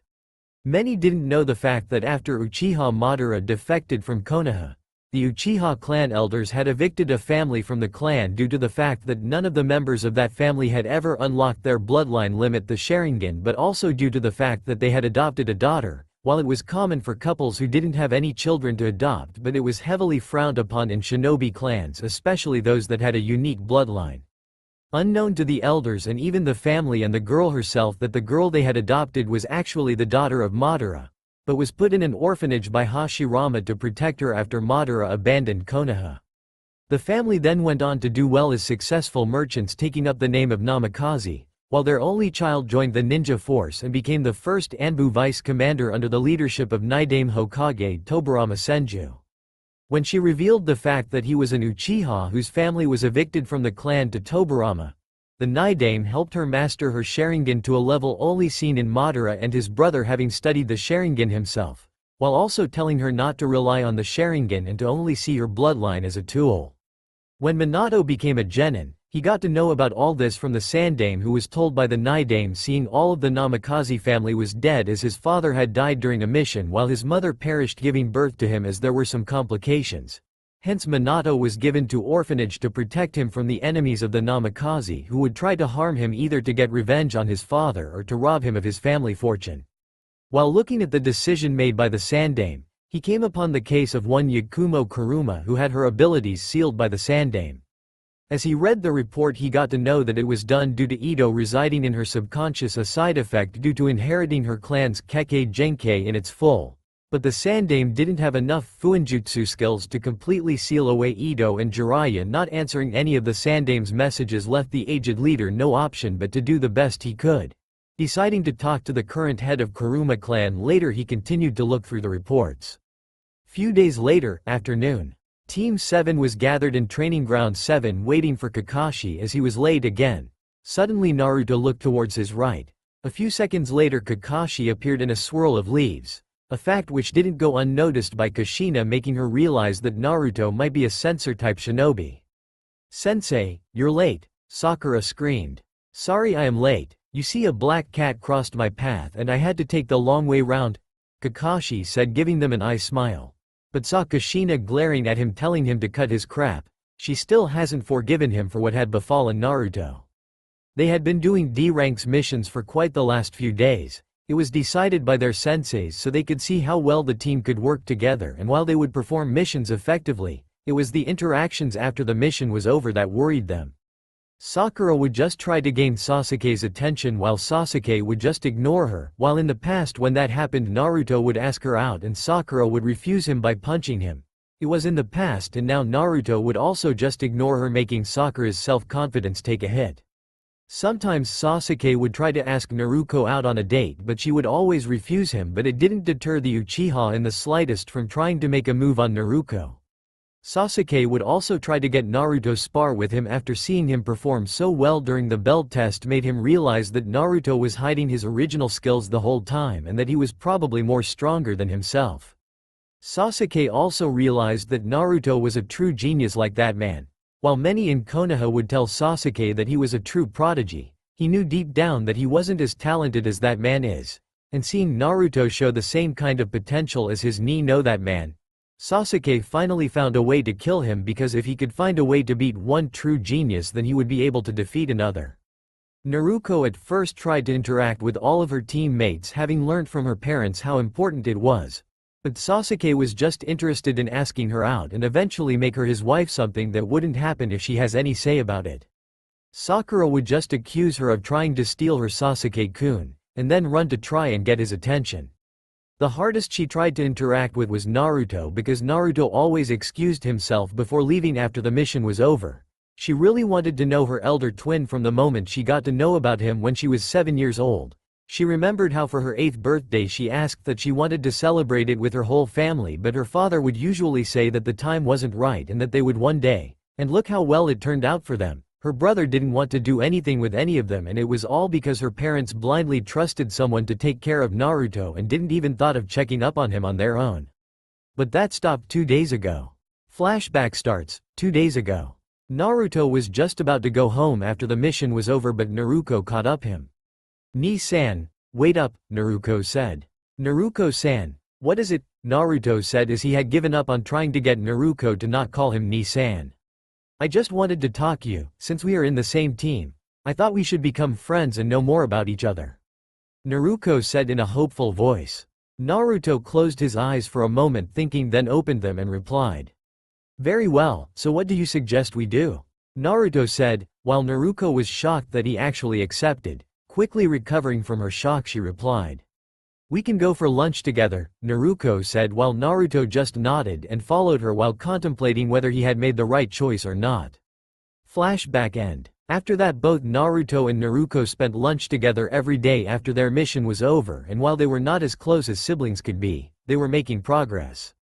As for Naruto, he kept professional relations with everyone on his team, including both of his sensei, but that had begun to change as he was now interacting more with Naruto. The reason for that because of an advice given to him by Ayame, who works as a waitress at her father's restaurant, Ramen Ichiraku, but is considered as an older sister by Naruto. Flashback starts 3 days ago. Naruto had just finished another D-rank mission, or as he preferred to call them, chores that the civilians are too lazy to do. He was getting irritated by one, constant pestering of Naruto wanting to talk to him and form the bond which according to her is necessary for a genin team to function properly, and two, by the constant demand of Uchiha Sasuke to fight him. He didn't want to fight someone he could beat easily, he wanted to fight people who would help him get stronger and unleash his full potential. He had two clear goals in his life.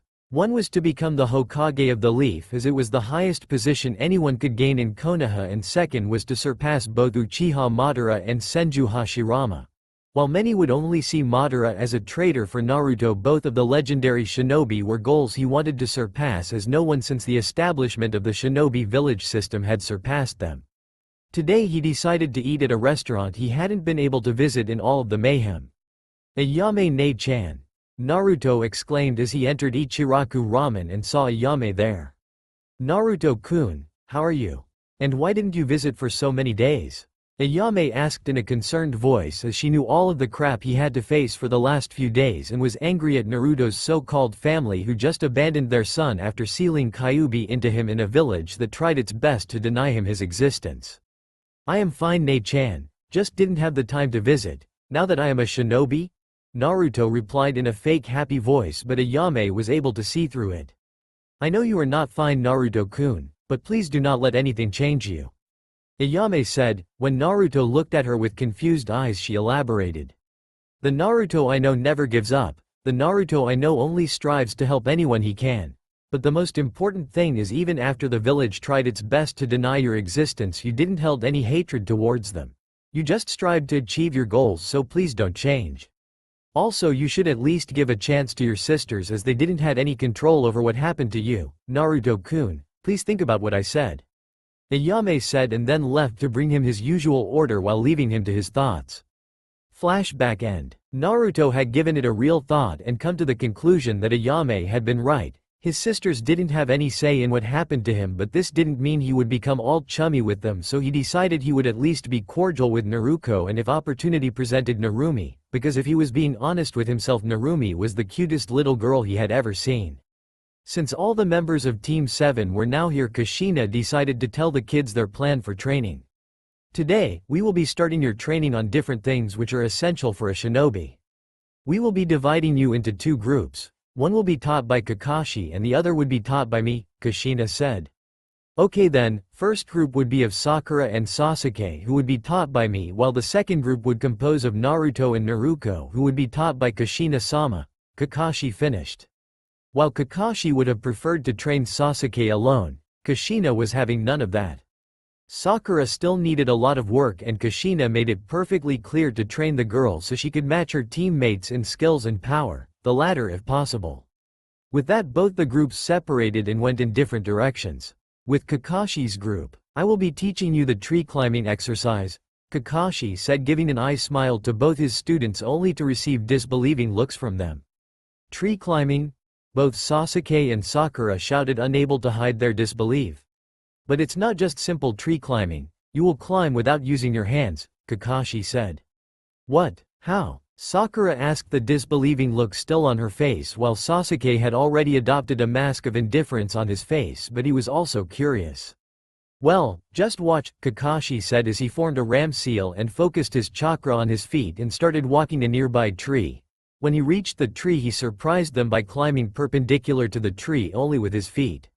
Kakashi just continued to climb the tree until he reached a branch and then walked on the branch until he was standing upside down from the branch. So see, kind of like this. Focus the chakra on the bottom of your feet and make them stick to the tree trunk. If you use chakra well, you can do things like this. The aim of this training is to accumulate the required amount of chakra to the required spot, which is surprisingly difficult even for an expert shinobi. The amount of chakra used for tree climbing is very subtle, and the bottom of the feet is the most difficult place to gather chakra. Anyway, in other words, if you master that control, it will be possible to master any jutsu which is not exclusive to a particular bloodline limit. In theory, that is. The next aim is to maintain that combined chakra. Shinobi combine the most chakra during battles. Under such situations, control and maintenance of chakra becomes most difficult. But nothing will happen if I just kept on explaining it. You'll need to learn it with your bodies, Kakashi explained, then threw 2 kunai in front of Sasuke and Sakura. Use that kunai to put a mark at the spot where you can climb up to under your own strength now. Next, make an effort to put a mark further from it. You aren't good enough to walk up from the start, so run and use your momentum to get used to it, you got it? Kakashi instructed as he went to sit under the same tree he had climbed, while both Sasuke and Sakura focused their chakra on their feet. At first, when Sasuke ran towards the tree, he was able to climb 9 steps but was blasted of tree trunk as he tried to take the 10th step. After analyzing the situation, when the opposite happened in his next turn on his 11th step, he was able to conclude 2 things. First, maintaining constant flow of chakra was more difficult than he thought, and second, that if the chakra is too strong you get pushed back, but if the chakra is too weak, there is no sticking power and the person falls of the tree. This seems pretty easy, Sakura said as Sasuke looked up to see her sighting on one of the higher branches of the tree. It seems Sakura has more control than you, Sasuke, and the Uchiha clan is not that great as it seems. Kakashi said. Shut up, sensei, Sakura shouted. Now Sasuke-kun won't like me, she thought. While Kakashi himself was observing Sasuke as he saw his angry yet determined look. Show me your true potential, Sasuke, Kakashi thought. With Kushina's group, I will begin your training in some time, but first I want the both of you to spar so that I can see your strengths and weaknesses and work on them accordingly, Kushina said. But in reality, the one whose strengths and weaknesses she wanted to see was Naruto, as she already knew Naruto's being one of 2 who trained her from the age of 6, so that she could help both her children achieve their full potential. Seeing both of them nod, she continued. Now this will be a no-bar spar, meaning there are no restriction on the usage of ninjutsu, genjutsu, taijutsu, fuinjutsu or any of the other shinobi arts, but killing blows are not allowed.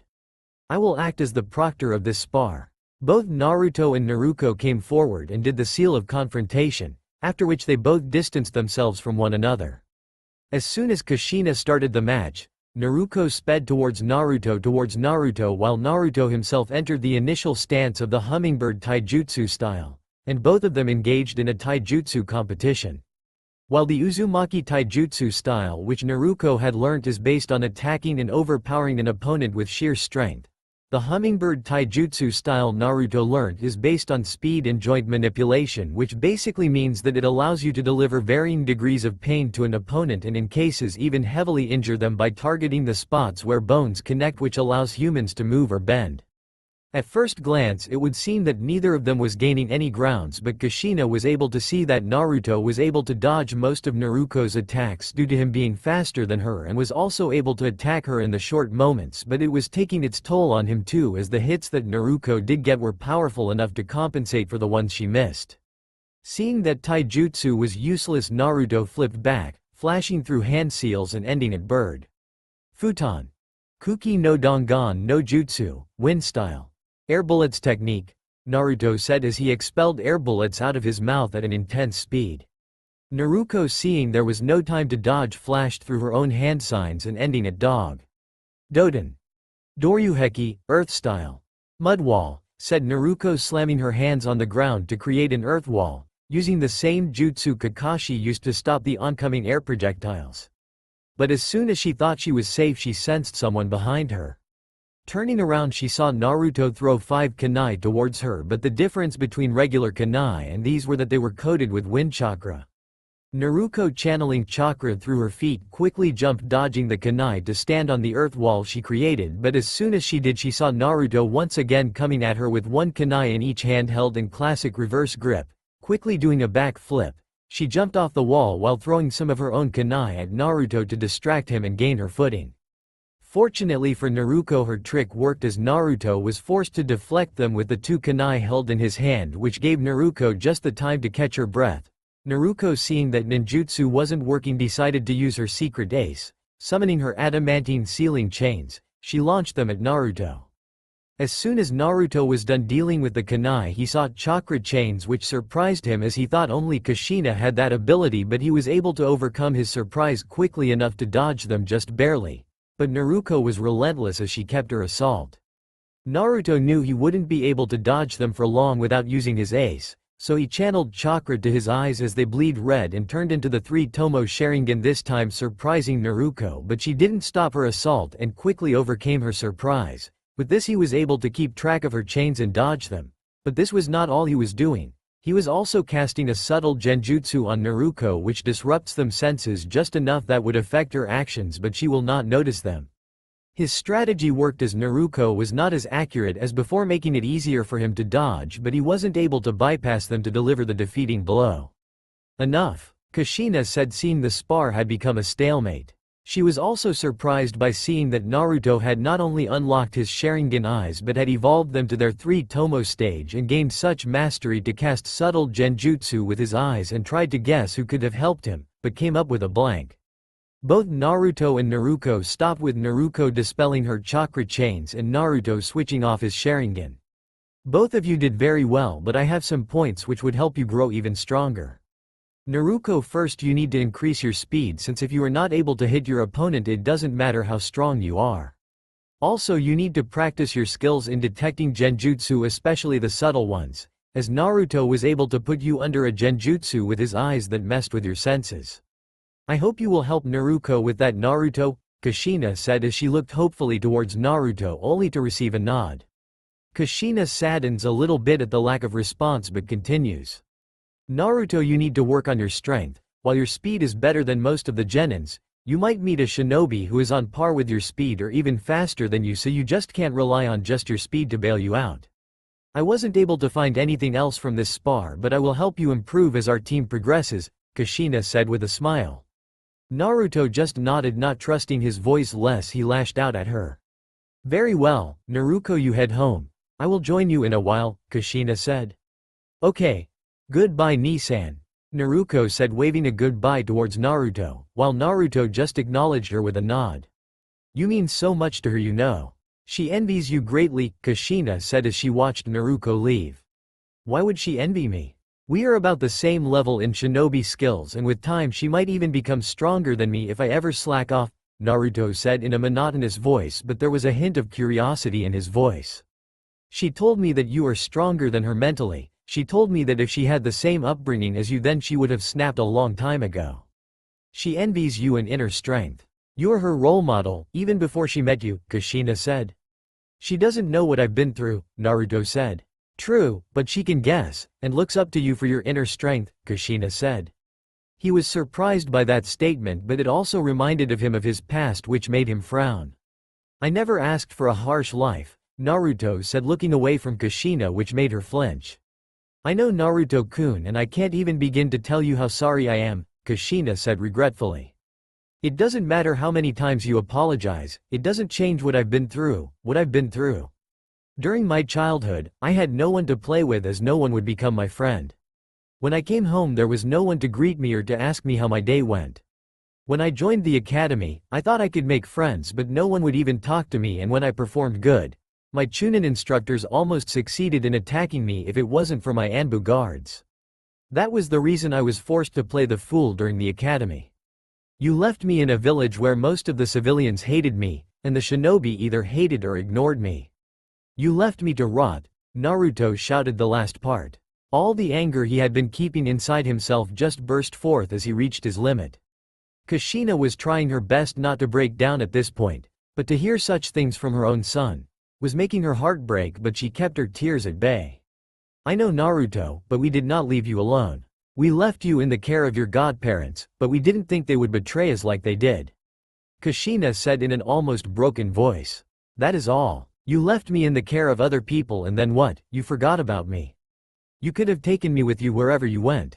You sent me no letters, nothing to tell me that you were alive, nothing to prove to me that my parents were there. Hell, I only got to know about your existence and the fact that you are my parents was on the day you returned, and then you had the gall to expect a loving son who dreamed of meeting his parents one day. No chance in hell, Naruto said, his voice filled with anger and betrayal. Kushina paused when she registered something Naruto said, and her eyes widened. Why didn't she remember it before? But we did send you letters and presents every month for the last 12 years. Kushina said, thoroughly confused. I never received anything. Did they just vanish in thin air? Naruto asked. His tone went back to being emotionless. Before Kushina could interrupt, he continued. It has been a long day, Kushina-sensei. I would like to go to my apartment and retire for the day. Have a nice day, Naruto said in a blank tone as he bowed and took his leave, leaving Kushina thoroughly confused and sad. As Kushina thought about where did the letters and presents went, suddenly everything clicked in her mind as she remembered how they were sent. Minato and she sent these letters and presents using the toads so that they could directly be sent to Jiraiya so that he could give them to Naruto. But seeing neither Jiraiya nor Tsunade took care of him, he wouldn't have received any of them. This just gave the mother another reason to slowly torture Jiraiya and Tsunade, especially Jiraiya, as she went towards Namikaze Estates but decided against it and decided to take a walk to clear her head. Minato was in his bedroom, which was in the Namikaze Estate, waiting for his wife to come home. Naruto had told him that Kushina said that she wanted to talk to Naruto and would come back later, but he didn't want to sleep until he saw her. He knew he couldn't see Naruto yet. The boy had enough problems trying to adjust to his mother, and he would only complicate things further. He knew he was acting like a coward, but he was focusing more on the logical aspect of the situation instead of just manning up. Were you waiting for me to come home, Minato-kun? He was so out of it that he actually jerked in surprise and saw Kushina, who was already in her nightgown. Yeah, sorry, Minato said sheepishly. Sigh, it's okay. I was actually hoping that you would be awake when I came home, Kushina said honestly. How did the day go? Minato asked. It went quite well. Both Naruto and Naruto did quite well. I had them spar. Naruto actually had to summon her chakra chains, but Naruto was able to counter them effectively. In fact, if I hadn't stopped the spar, I am pretty sure Naruto would have won. He already has a fully matured Sharingan, and from what I saw, he has such mastery over it that he was able to put Naruto in a subtle genjutsu which targeted her senses in such a way that she wasn't even able to detect it, Kushina said. Are you serious? Minato asked in a voice full of shock. Having a fully matured was a feat unto itself, but to be able to put someone in such a genjutsu, even with Sharingan, took some serious skills. I'm completely serious. You should have seen him today, so strong and so determined. He may not like me, but you can never stop a mother from being so proud. Kami Minato, I love him so much that it hurts, knowing that I made so many mistakes and that he had to suffer for it. It's so painful to look at him and know that I can never hold him in my arms, knowing that he will never call me Ka-san. Kushina choked out as she sobbed. All those emotions coming to the surface, and the mother couldn't hide them. Kushina-chan, we were both responsible, so don't be too hard on yourself. We will get through this, we'll get our son back. We will sort out this dreadful village for what they put him through. I may be Hokage, but after what they did to Naruto, I refuse to put these people first. Only my family deserves such, especially Naruto, Minato said as he wiped away his wife's tears. When will you teach him the Rasengan? Kushina asked. When the time is right, Minato said careful. When will you go to him? Kushina asked with a frown. When the two of you have sorted things out first, Minato said. But Min, I know what you're going to say, that I shouldn't wait, but hear me out first. You're his mother, you cared for him so much, and it was my idea to trust Jiraiya and Tsunade in the first place. It was my decision to separate from him, and that wasn't fair to you or the children. You deserve this, to make a connection with him, to be there for him, and I would only disrupt the bonding by being involved, Minato said sadly. Minato-kun, stop talking crap, Kushina said to the surprised Hokage. We were both involved in the decision to leave him here. You're not the only one to blame for that, and you shouldn't distance yourself just because you think you'd be doing us a favor. Naruto needs both of us, not just me. He needs to know that we're there for him no matter what. Even if he despises us, we need to show him that we love him to no end, Kushina said. Yeah, I guess so, but not yet. I still have a lot to sort out in this village, Minato said with irritation at the thought of Konoha. Okay, I discovered something important today, Kushina said. What? Minato asked. Naruto had never received anything from us, not even a letter, Kushina said. How is that possible? Jiraiya told us. Jiraiya was never here when we left, remember? All of his letters on Naruto's upbringing was a lie, Kushina said. Right, I forgot about that. No wonder Naruto's mad at us. After not getting any word from us until we came back here, that's just so horrible. We were so careless, Minato said looking down. Find him, find both of them, Kushina said seriously. What? Minato asked confusedly. Jiraiya and Tsunade, find them immediately. I can't stand this anymore, those two have a lot to answer for before I kill them, Kushina said with a scowl. Try not to kill them too quickly, Minato said. No promises, Kushina said seriously. Naruto's eyes shot wide open as she landed with a slight splash and a dull thud. The feeling of falling was for eternity still fresh in her mind. As she looked around, she found herself in some kind of narrow passage of some sort of sewer. Suddenly she heard a rumbling sound, which sounded like a distant earthquake, stopping for a few seconds and then starting again. She didn't know what to make of the situation, but her curiosity got better of herself and she followed the sound to find out where it was coming from. As she started getting closer, her instincts flared, as if warning her to not go ahead. She saw that the narrow passage was beginning to spread out, and as she approached, she could see the faint outline of a room. That made her curiosity into wary, but she continued nonetheless. As she made it into the room, she could see a cage, a very large cage. When she looked up, she saw no ceiling. Her head whipped in the direction of the cage, as it seemed to be the source of the rumbling. The rumbling was very loud now and it shook the entire room, albeit only slightly. Just as suddenly the rumbling stopped and she froze in place. If she didn't know any better, she could have sworn that the rumbling was actually someone, or something, breathing. Something was in there, she wasn't certain, but her instincts were telling her otherwise. Something was in there and she was sure it was aware of her presence as well. She shivered at the sound. Something was definitely in there. Whatever it was seemed silent, as if assessing her in some way, her fears increasing tenfold, but what happened next threw her into complete bewilderment. Your father is a fool. She shot out of her bed.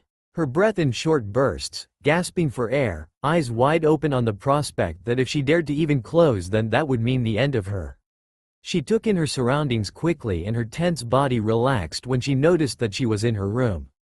What was that? Naruto whispered to herself in worry and fear. That was the most vivid dream she had ever experienced, so much detail and she was completely aware of everything around her. That had never happened to her before and she was actually scared. Calm down, it was just a dream. She scolded herself for getting so emotional. It wasn't as if that dream could harm her, it wasn't real, right?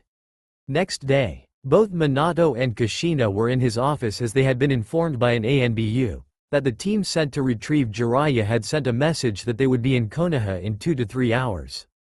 Kushina had been leaking ki ever since they had arrived in his office. Kushina-chan, I know you are furious, I am too, but we should at least hear him out before anything, okay? Minato said, carefully snapping Kushina out her daze, effectively stopping her ki which was leaking. Let me make one thing clear, Minato-kun. It doesn't matter what excuse he gives us. He will still get the beating of his life, but I'll hear him out before I tear him apart, Kushina replied mirthlessly. That's good enough for me, Minato said. For a moment I thought you would try to put your former sensei in a good light, Kushina said, raising an eyebrow in a questioning manner. My true family comes first. It is my duty as a father and a husband to put my family first, Minato said seriously. And here I actually thought you'd put your duty as the Hokage first, Kushina replied with a small smile. Minato scoffed, she had to be joking. Put these people before his own family? These despicable villagers? Minato did not find that thought amusing whatsoever. I just wonder how long we have to wait for your Anbu, Kushina said in annoyance. She was not a patient woman and she wanted justice now. Minato was about to reply, but he was stopped by a poof of smoke. He and Kushina both looked to the figure crouched in front of them. Hokage-sama, we have arrived as estimated from our retrieval mission of Jiraiya of the Sannin. The Anbu bowed lower in loyalty and respect. Where is he? Kushina immediately asked. He is in the waiting room, along with my subordinates. The agent knew not to mess with a woman scorned, and he did not want to end up in the crossfire of an angry mother. Alright, send him in. Jiraiya was in a bit of a situation. One moment he was utilizing information on a possible uprising in another village, when suddenly he was surrounded by Konoha Anbu. Now that in itself was nothing to be alarmed of since they were his allies, but when they told him that, as per the Hokage's request, he needed to return to Konoha, effective immediately, that's when he felt something was wrong. He had tried to pry information out of his escorts, but they denied him anything other than, all will be explained by the Hokage himself. Nothing more was said. He had wondered what on earth Sarutobi would need him for, especially using his best tracking Anbu agents to locate him. It was frustrating, he was on a mission and he didn't need Sarutobi interfering. Oh well, he was back in Konoha now, not that he cared that much, but he did want to get this meeting over and done with as soon as possible. He would have easily went into Sarutobi's office uninvited, like he always did, but these agents weren't giving him space to do so. In fact, they were very adamant in making sure he didn't move an inch. Jiraiya-sama, the Hokage will see you now, the secretary said respectfully. She was lucky that Minato had let her keep this job.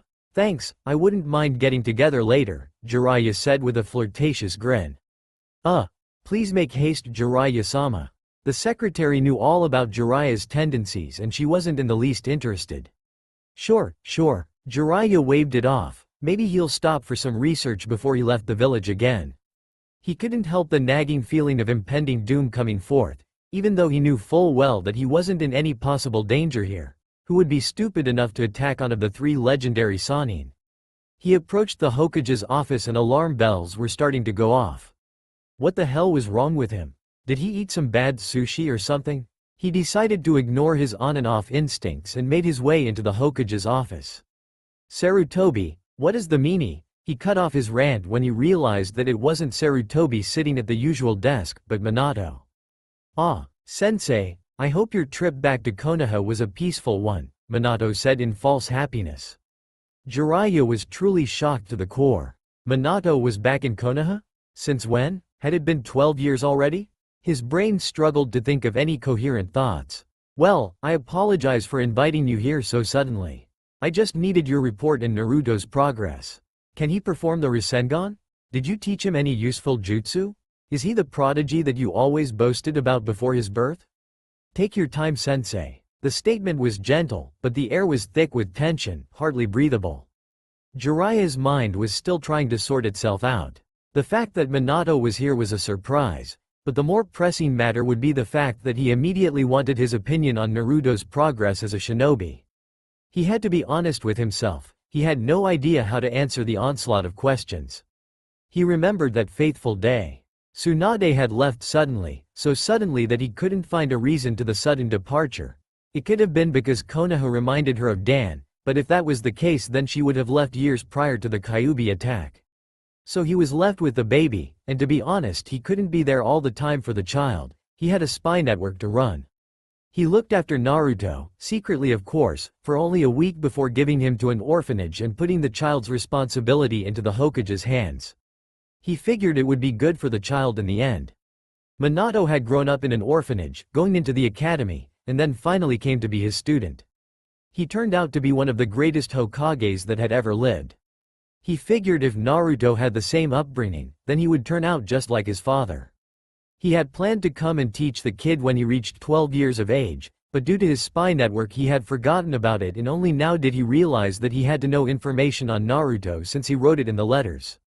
He whirled around when he heard the door close and saw Kushina herself, looking at him with a small smile, which was anything but welcoming. Hello Jiraiya, so how has our son been doing? With all the letters you sent us then I'm sure you and Tsunade made him a great prodigy, Kushina said evenly, but her body shook only slightly. Jiraiya felt like a fish out of water, struggling to breathe and get his bearings. He knew he was in dangerous territory, so he decided to pry for information first before he would answer their questions. Hey Kushina, Minato, when did you guys get back? He had to put up a smile to try and diffuse the tension, but it seemed to only fuel the sense of dread. We arrived not long ago. We wanted to see you, but you weren't here. So I deduced that you were somewhere involved in your spy network. Luckily my Anbu found you easily, Minato said evenly. He wasn't going to give too much information yet. So why weren't you with Naruto? Kushina asked. Jiraiya was starting to sweat. This was definitely not a warm welcome. I was busy with the spy network Kushina-chan, Jiraiya said carefully. Oh, how were you able to check on Naruto then? Minato asked. Well, he paused when he realized something. They knew already. Yes? Kushina prompted. Enough of this shit. Did you look after our son or not? Kushina said strongly. The game was up and she wanted answers. Well, I kind of let the village look after him. Make him into a responsible person before I came back to train him personally. Something similar to your life, Minato, Jiraiya said. And what happened with Tsunade? Minato asked calmly as he saw Kushina struggling to stop herself from lashing out. She left 2 days after you did, never seen her since. Now I know that I promised to look after the kid, but I thought it would be better this way. He would grow up strong just like you, Minato, and then I would come and teach him everything I know. Besides, this village would be more than enough to help him grow. Jiraiya said easily. It was for Naruto's own good. Minato could understand that. Go ahead, Kushina-chan. The moment Minato said those words was the moment when a powerful fist made contact with Jiraiya's face, which sent him flying out of the tower and crashing to the ground. Jiraiya was a bit dazed. That was the epitome of a sucker punch. He never saw it coming at all. He could barely make out the redhead that was coming to him. Kushina was letting all her anger out as she made her way to that despicable man. Once she was in range, she went on the man's stomach and proceeded to beat the living hell out of Jiraiya, all the while letting all her thoughts and emotions out. You bastard. You sorry excuse of a man. How could you betray us? Stab us in the back. Do you have any idea what we're going through? Naruto suffered for 12 years because of this village. My Sochi hates me. He hates me. She couldn't stop herself as she continued to let out all her frustration and fury on Jiraiya's face. Hot tears of regret and sorrow stung her eyes and her vision was blurred. When she felt someone force her away from Jiraiya, she wanted to punch them until she realized it was Minato, calling to her. Calm down, love. Calm down. Minato implored as he held Kushina tightly. Kushina buried her face in Minato's shoulder and cried with heart-wrenching sobs. It was too much for her. Minato waited until she was feeling better before he let go of her and made his way to his sensei, who was battered from Kushina's attack. He grabbed a hold of Jiraiya's shirt and yanked the old man to his feet. He created a Rasengan and carelessly observed it while he addressed Jiraiya. All the letters you sent to us were lies. Do you know how Naruto suffered? Even the beating Kushina had given you couldn't compare to all those reports. Nothing short of killing you could make up for your betrayal, Minato said indifferently. Jiraiya didn't even protest. He had no idea that Naruto had it that badly. He knew that the villagers were still angered by the Kyuubi attack, but he didn't think they would have made Naruto suffer so much. He didn't fight back when Kushina beat him to a bloody pulp. After hearing the reason, he didn't think he deserved to retort.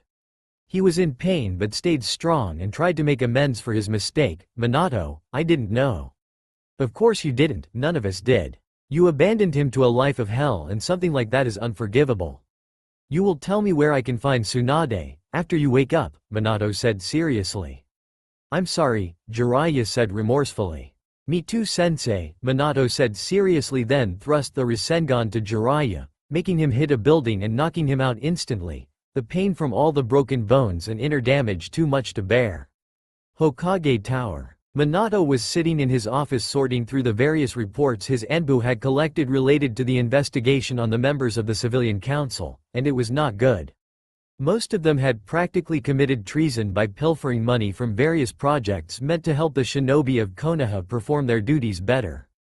A knock told him someone was outside. Enter, Minato said, which revealed the person to be his secretary. She bowed to the Hokage and said, Hokage-sama, there is a man named Tsunade from Land of Waves, who is asking to see you personally, in regards to a C-rank mission. Didn't you tell him to go to the mission assignment department, where he would get an appropriate team, pertaining to his mission? Minato asked. I did, Hokage-sama, but he insisted to meet you personally and said he wouldn't leave until he got a meeting with you. Minato's eyes narrowed in suspicion. Land of Waves had been quiet for some time, except of the fact that almost all of the trade from Wave was now being regulated by shipping magnate Gato. Deciding to hear him out, Minato ordered his secretary to bring Tsunade in. Tsunade-san, why did you want to meet me personally in regard to a simple C-rank escort mission? Minato asked. Hokage-sama, I have come to Konoha on the behalf of the Wave Daimyo to seek aid in removing Gato, who had taken over Land of Waves with the help of his goons and has effectively bankrupted its entire people. Even the Wave Daimyo is helpless as Gato had imprisoned his entire family with the help of our daimyo's own samurai forces who Gato bought. The only reason I was even able to travel safely to Konoha was due to some of the samurai who are still loyal to the Wave Daimyo, but they are very low in number and hence are unable to free him, Tsunade explained. Minato listened to his explanation, but there were still some questions in his mind. You said in your mission request that you need a Konoha team to escort you back to your home, and also mentioned that you were building a bridge which would connect the main island of Wave to Fire Country. Minato said, but the unasked question was clear, as to why lie to the mission assignment hall. I had to mask it as a simple escort mission due to the fact that Gato would do anything to stop the building of the bridge, as it would render Gato's shipping monopoly moot. Also the fact that if Gato suspected anything, he would most likely murder my own family along with the family of the Wave Daimyo, and even the Wave Daimyo himself. The only reason he hasn't until now is to not draw any attention to him. I was also given this scroll from the Wave Daimyo himself to give you, Hokage-sama. Tsunade finished and gave the scroll to Minato. After one of the Anbu who belonged to the Hyuga clan checked the scroll, Minato opened it and read its content. Wave Daimyo had written what Tsunade had already explained to him. In addition to that, Wave Daimyo had also said that he would agree to have an exclusive trade alliance with the Land of Fire.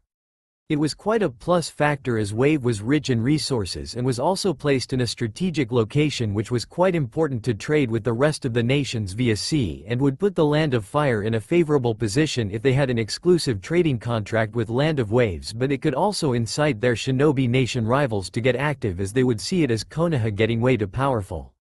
Weighing the different pros and cons, Minato decided that the pros outweighed the cons. Very well, I accept, Tsunade-san. I will assign you one of our best Anbu teams, but they would work in the shadows to remove Gato and free the Wave Daimyo, and would only show themselves if it truly necessary. I will also assign you a genin team to keep up the ruse that you only came here to get a team for a simple C-rank escort mission. Minato explained, after which he asked Tsunade to go and told him to come tomorrow to the mission assignment room to get a genin team for his escort mission.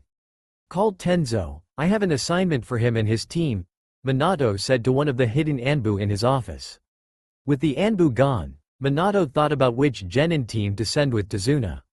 Most of the experienced genin teams were out on mission, while those that were currently available in Konoha were not led by Junin who could handle the mission, if Gato decided to target Tsunade by missing ninja like Tsunade said he would.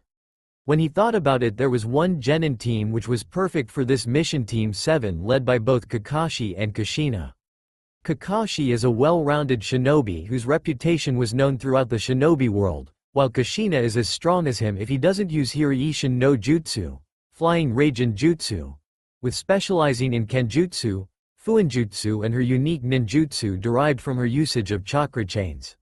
Even the members of Team 7 were nothing to scoff at. Both Naruto and Naruto were high genin to low chunin level, while Sasuke was low to mid genin level, and he was sure even Sakura would have acquired some skills with both Kushina and Kakashi as their sensei. This also would hopefully give him a chance to interact with Naruto, something he had been shying from due to his own fears. But he would let the Junin sensei decide whether their team was ready or not. Next day, Naruto was meditating on Training Ground 7 waiting for rest of his team, when he sensed someone coming towards him and recognized the chakra signatures as Sasuke's, but it did not bother him as his interactions with the Uchiha had been professional, even those were rare.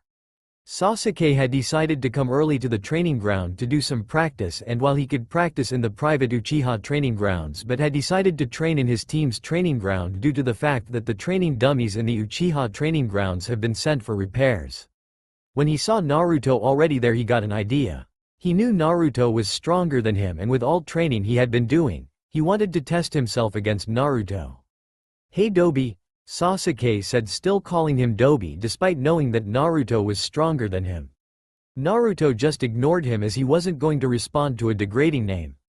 Seeing Naruto ignore him angered Sasuke greatly, but he kept himself in check and decided to call Naruto by his name. "Naruto," Sasuke said. "Yes?" Naruto asked, opening his eyes and looked towards Sasuke curiously. Fight me, Sasuke said. No, Naruto said, and raised his hand when Sasuke was about to interrupt him. At least not until one of our sensei are present. According to laws of Konoha, genin of Konoha can only spar either under the supervision of a shinobi of at least special jonin rank or during chunin exams. Naruto explained, making Sasuke nod in understanding. After some time all the members of Team 7 were assembled, when Sasuke saw his chance to have the spar with Naruto. Kakashi-sensei, Kushina-sensei, I would like to have a spar with Naruto, Sasuke said as he looked towards both his sensei. Kakashi looked towards Kushina asking for permission when Kushina gave him a nod. Kushina wanted to see whether Naruto would use his Sharingan on Sasuke or not, as Naruto was only able to force him due to her own chakra chains. Both Sasuke and Naruto stood facing each other with Kakashi in the middle of it. Okay. This is just a spar, that means no killing blows are allowed. If I see any one of you going for the killing blow, that would not only disqualify you but I would also make sure that you would be removed from Shinobi Corps and sent to Konoha's correction facility, Kakashi said as he looked into the eyes of both of the boys to make sure they realized that they were serious. Both boys came forward and did the seal of confrontation, after which they distanced themselves from one another. As soon as Kakashi started the match, Sasuke charged at Naruto using chakra to increase his speed and was within Naruto's guard within seconds, aiming a brutal punch at Naruto's face. Naruto, seeing this, turned his body and redirected Sasuke's punch with his arm and punched Sasuke in the stomach with his other arm that took his entire breathing capacity for a short period of time. Sasuke had to move quickly as Naruto wasn't done. Jumping back a few times, he managed to give himself breathing space. Getting a new resolve, the Uchiha charged once again and started a close-ranged fight, throwing punches and kicks using the infamous Uchiha Interceptor Fist. But Naruto was dodging all of them effortlessly. Naruto quickly got bored of the taijutsu match. Seeing a gap in Sasuke's defenses, he punched the Uchiha in the face, sending him flying towards a tree, knocking him out. With that, Naruto just walked away, while Kakashi went towards the Uchiha to see how much damage he had sustained. When he was sure Sasuke was fine, Kakashi turned towards Naruto, his visible eye narrowed. Naruto, this was just a friendly spar. You didn't need to be that hard, Kakashi said with an undertone of anger in his voice. This was a friendly spar, which is the only reason I knocked him out and not killed him. Sasuke needs to stop overestimating his skills and underestimating others. He needs to lose his arrogance because it will one day get him killed. And what better way than to make him realize that his own teammates are more skilled than him? Naruto finished in a monotone voice. But Kakashi realized that Naruto was worried about his teammate, which made him happy and nodded towards Naruto while giving him his trademark eye smile. While Kushina was also happy that Naruto cared for his teammates. After Sasuke recovered, he was furious that he was beaten by Naruto so easily but decided to double his training to defeat him. Team 7 decided to go to the mission hall. Kakashi and Kushina had decided that their team was ready for C-rank mission. Well, 3 of the members were, but Kakashi was unable to find any way to break Sakura from her fangirl's way and thought a C-rank might do the trick. Hokage Tower. Team 7 entered the mission assignment for their mission with Kushina ready to ask for a C-rank mission, but they were surprised to see Minato there as it was rare for the Hokage to assign mission himself. But Kushina knew the reason as she had talked to Minato last night about the wave mission and given Minato her consent as her team was most probably the best choice for the mission as she and Kakashi could handle anything together. Add to the fact that an Anbu team would be accompanying them in the shadows reassured her that her team would be safe. Team 7 reporting for duty, Kushina said. Okay, now Team 7, we have a long list of D-rank mission. Minato started but was interrupted by Kushina. I believe my team is ready for a C-rank mission, Minato-kun, Kushina said with getting different reactions from her students. Sasuke looked excited while Sakura looked like she was scared but tried desperately to hide it while taking a small step closer to Sasuke. Naruto looked determined while Naruto kept his face impassive. Alright then, I have a perfect mission for you. It consists of protecting a civilian from thieves and bandits as he travels back to his homeland, in the land of waves. He looked towards her secretary. You will go and bring Tsunade now. Hi Hokage-sama, the secretary bowed and left. After a while the door opened to reveal an old man who looked tipsy for the time of the day and had a canteen of alcohol. Tsunade was a gray-haired bespectacled man with a large beard and dark eyes. He wore a sleeveless V-neck shirt with an obi, pants and a pair of sandals. He also carried a towel around his neck and wore a pointed hat on his head. He looked at the team with heavy scrutiny and frowned at what he saw. What is the meaning of this Hokage? I hired shinobi to protect me, not small children barely off their diapers. That blonde shrimp over there, you can't possibly convince me that he's a shinobi, the old man said, keeping his pretense. Naruto heard snickers coming from Sakura while he could practically feel Sasuke's smirk. While his height wasn't saying much, the old man, their client, was pushing. Now he could think of many things to do in order to prove that he is a shinobi. Of course, many of the possibilities included skills that he just could not reveal yet. That said, he had settled for something more subtle. With a slight flick of his wrist, earning narrowed eyes from those who managed to follow his movements, a kunai traveled fast to the canteen that Tsunade was holding. In less than a second, the kunai went straight through the canteen, splashing all the alcohol at the old man, instantly sobering him up. Sakura fell on her butt on the floor as the kunai passed mere inches from her nose. Sasuke looked at the blonde in alarm, not remembering him being that good before, while Naruto covered her mouth in surprise.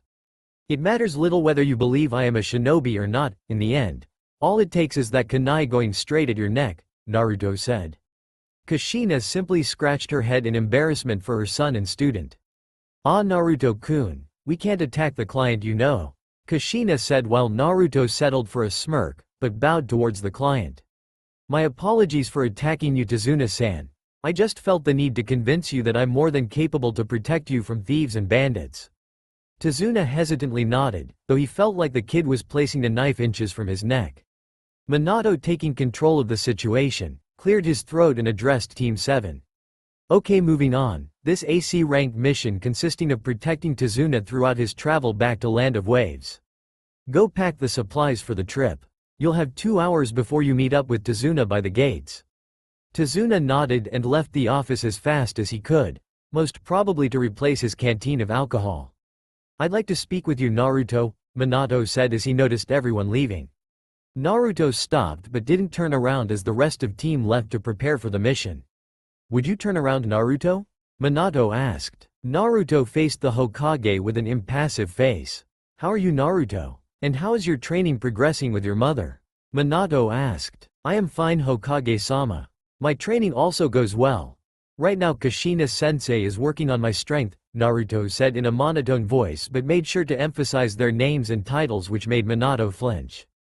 Kushina had told him that Naruto never called her Ka-san. While Kushina was able to put a strong front, but he knew that it broke her heart. Very good, Minato said. If that is all, Hokage-sama, I would like to go and pack for the mission, Naruto said. Actually yes, I would like to teach you a special technique. It is your birthright, and as your father, it is my duty to teach you the Rasengan. Minato said. I refuse, Naruto said with narrowed eyes as he unknowingly began to leak ki, while Minato was shocked as he thought that Naruto would at least be interested to learn from him. He is the Hokage. I do not need either your or Kushina-sensei help to fulfill my goals. The only reason I accepted Kushina as my sensei is because if I didn't I would have to join the Genin reserves. How dare you think that after everything happened to me I would even think about accepting your help? Maybe it is because you don't know the extent of it. You think the people of Konoha love and respect you so much, don't you? I will tell you exactly how they honored your wish for me after you sealed the soul of Kyuubi into me and left me. While no one dared to attack me physically, that didn't stop them from verbally abuse me. One of the villagers said that my father was most probably just a bastard who slept with my whore of a mother and had me. You are one of the most powerful shinobi to walk the shinobi nations, and yet you left in the fear of one man. You let fear rule you and left your son while taking your daughter away with you. What would have happened if that man would have come and kidnapped me? Yes, I know all about the Kyuubi incident. Sandame Gigi told me everything. So much for the great Yondaime Hokage, who can't even make his own villagers follow his wish and protect his own son. The only reason the villagers changed their attitude towards me is not because they think it was wrong or because they love you, but because they fear you. Minato was shaking with rage and sadness at this but couldn't counter as everything Naruto said was truth, while Naruto just ignored him and continued. When I didn't fill my parents' name in my academy form because I didn't know the names, the Chunin instructor there just said that they probably abandoned me because I was just a bastard who his own parents didn't want.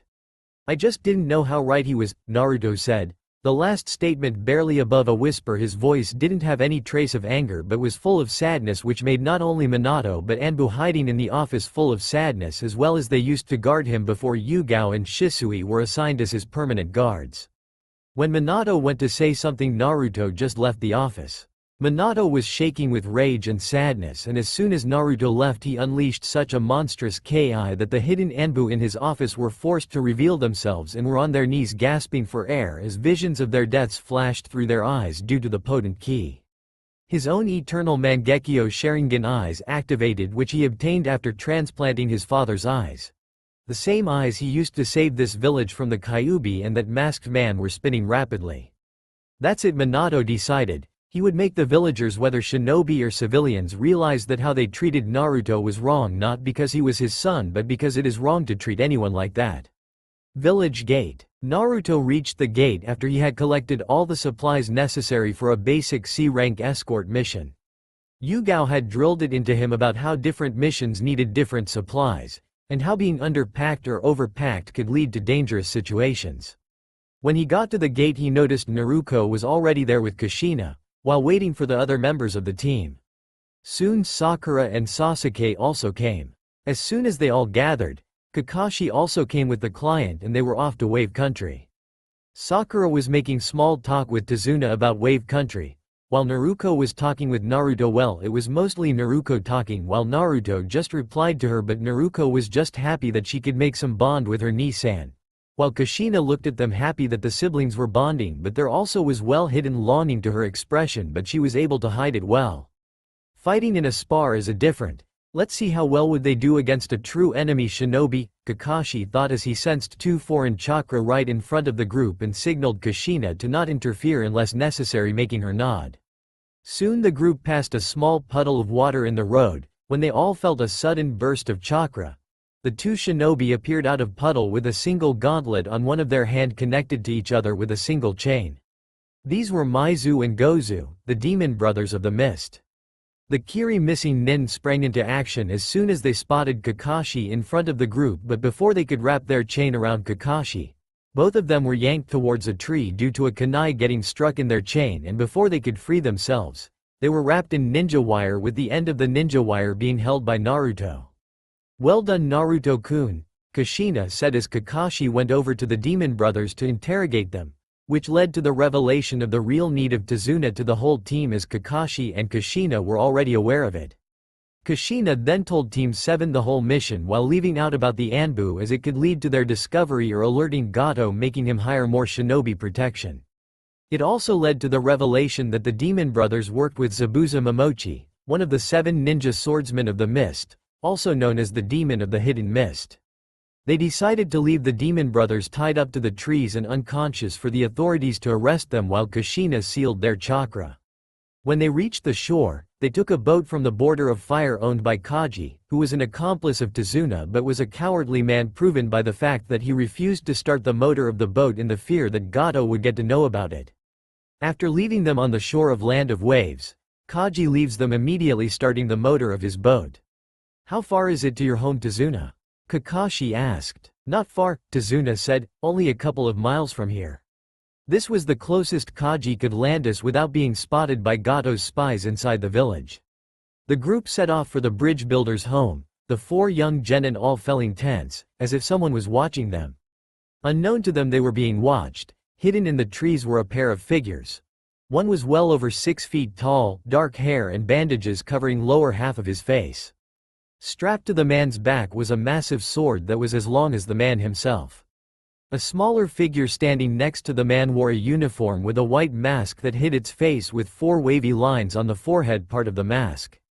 "That's Uzumaki Kushina and Hitaki Kakashi," the taller man growled. "If it were just Kakashi I could have handled him, but Uzumaki Kushina, she is a legit S-rank shinobi. I had heard rumors that she faked her death along with her husband Yondaime Hokage and recently returned to Konoha. Seems the rumors were true."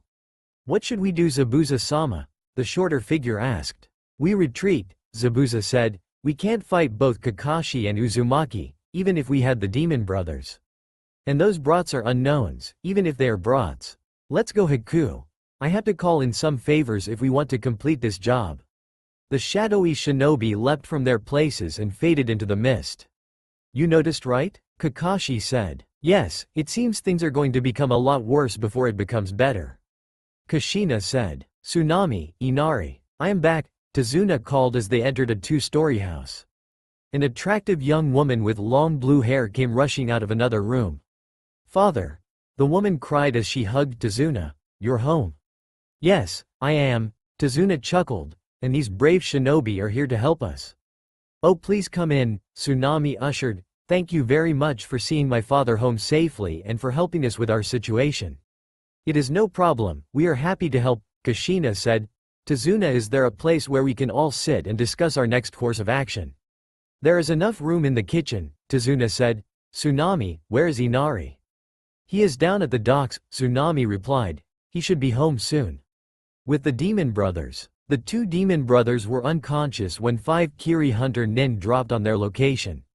Finally found them, one of them said while one of them woke them up. As soon as the demon brothers woke up, they were greeted with the sight of 5 Kiri Hunter Nin and knew, unlike Haku, they knew these were the real deal, but before they could speak, one of the Hunter Nin, they assumed the leader, spoke. No, we are not here to kill you. If we were, we already would have. We are here on the behalf of the Godem Mizukage. As Yagura the Yondaime Mizukage is dead, and before you ask why should you trust us, one, we didn't kill you, while the ones loyal to the Yondaime would already have, and two. Here the Hunter Nin removed his mask, to show a middle-aged man with blue hair which were styled in a moused-up manner. His left eye was blue while he wore an eye patch on his right eye. He also wore a talisman in each ear with a kanji for a humble form of Tahir written on them twice on each side.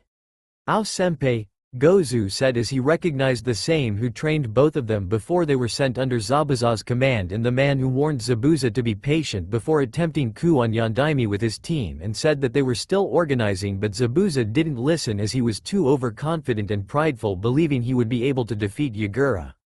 Yes, I was sent by the new Mizukage to retrieve Zabuza and his team, as we have finally won the war against Yagura and his tyranny.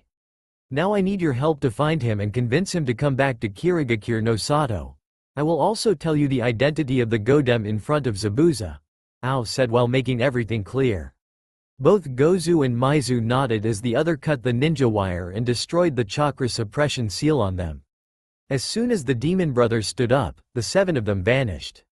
Tazuna's home. The 6 shinobi sat down at the kitchen table with Tazuna and Tsunade. Okay, everyone listens up, Kushina said. This mission, while it has had some unexpected bumps in the road, will only get more difficult. While we were making our way here, Kakashi and I sensed 2 people watching us. These 2 people did leave after observing us for a bit. Kakashi picked up the conversation there. We can only surmise that these 2 were comrades of the demon brothers, and were waiting to ambush us. Why didn't they then? Sasuke asked. Probably because they didn't feel confident taking on 2 Jonin, Naruto said. A successful ambush means scoring the most damage while sustaining the least amount of risk to them. What's the point of an ambush if you get hurt or killed in the process? Kushina and Kakashi nodded at the explanation. Naruto is correct, Kakashi said. Konoha's most recent information on the demon brothers was that they are aligned with Zabuza Momochi, a former 7 swordsman of the mist, which was confirmed when we interrogated them. This mission is easily a rank, could be even more difficult if Zabuza, after seeing Kushina and I, decides to find more help. We are no way near ready for this type of mission, Sakura moaned. No, you are not, Kushina said frankly. But it is too late to change anything, so Kakashi and I are going to use this time to get you all as ready as possible. How can you possibly train us for this sort of thing? Sakura asked. We are not sure, Kakashi admitted. But this is the life you have all chosen. Missions are not always cut and dry. Incidents happen on missions and circumstances will change, and not always for the better. I am sorry that I have dragged you all into this mess, Tazuna apologized. But we are desperate, we had no other option. If the bridge is not completed, then Gato will completely rule this land and continue to strangle its people. Don't worry, Tazuna, we will do all we can to stop this scumbag, Naruto said. Tazuna gave the exuberant blonde a thankful smile. Anyway, Tonight we will relax, Kakashi said. Make sure you all get a good night's sleep because tomorrow, we hit the ground running. After the delicious dinner provided by Tsunami, the Jonin sent their teams off to bed, while Tazuna made his way towards them. Not to be rude Kakashi-san, Kushina-san, Tazuna begin, but what about our daimyo and his family? Do not worry about them, Tazuna-san, Kakashi said. The Anbu team sent with us is already on it, while Tazuna breathed a sigh of relief. As Tazuna went to his room to sleep, Kakashi was about to do the same but Kushina stopped him. Kakashi, before the mission, Minato asked to speak to me privately about Team 7 Inches. Kushina started, about their skill level and how they interact with each other. After listening to everything he decided to make some changes. Naruto, Naruto and I will no longer be part of Team 7 Inches. When Kakashi looked like he was about to protest, she held her hand up to stop him. I don't want this any more than you do. But Minato-kun explained his reasons for this to me. Our team is not the standard 4 shinobi cell and while that happens sometimes, we are the only that has 2 Junin sensei on it. Many of the shinobi would see it as favoritism. There is also the fact that this team doesn't have the right repo with each other, and before you say anything, we both know it's true. Hence it was decided that Minato would create a new team which would be led by me with Naruto and Naruto, while you will lead Team 7 with Sakura and Sasuke. We both would be getting a new genin which would be assigned to us by Minato-kun when we return. Kushina finished while Kakashi nodded. While sad that the first team to pass his belt test would be broken up, he knew it was for the best.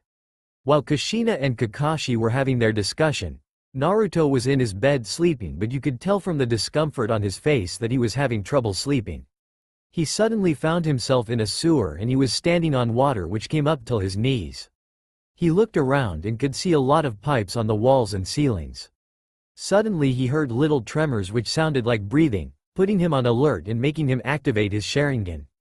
He followed the sound and came upon the biggest cage he had ever seen. On the other side of the cage was complete darkness. Then suddenly a rumbling earth tremor filled the sewer and Naruto was suddenly gazing into 2 blood-red silted eyes that bored into his very being. So, the voice was so deep and heavy that it shook the room. The blood-red eyes analyzed him for a moment, narrowing when they saw the Sharingan and then continued, my jailer finally decided to grace me with his presence. So you are the soul of Kyuubi that was sealed inside of me by Yondaime-sama. But if it is so, why is it that I can see and feel enormous amount of chakra from you? Naruto asked in a monotone voice while having an impassive face hiding his fear and curiosity. No need to use that impassive mask of yours in front of me. I have been inside you since your birth. I have watched as the villagers ignored your existence. I watched as the old Hokage tried to keep you safe and take away the loneliness away. I watched as you were attacked for the first time when you unlocked those cursed eyes of yours. I watched as you were trained by those 2 who you call your siblings, and I watched as you lost one of them. I also know how hard you try to stop yourself from failing for your cursed clan's hatred, but I know you will eventually fall for it as have the ones before you. Before I answer your question, on how do I possess my chakra, I have a proposition for you, Kyuubi said. What is it? Naruto questioned. I will show you my memories of the night you were born, and before you say that it could be false, I promise on my honor as a Biju to show you nothing but truth, and unlike you humans, we Biju take these oaths very seriously. Kyuubi said. Naruto thought over it, summarizing that he had nothing to lose and gave a nod to Kyuubi. As soon as he did, the whole place was engulfed in a white light and next thing he knew, he was above in the sky as he saw his mother giving birth to him and his sister as his father stabilized her seal. He saw as an old woman and an Anbu took both him and his sister while his father worked on his mother's seal. Suddenly a man with an orange mask with black flame-like pattern killed the old woman and the Anbu and took him hostage.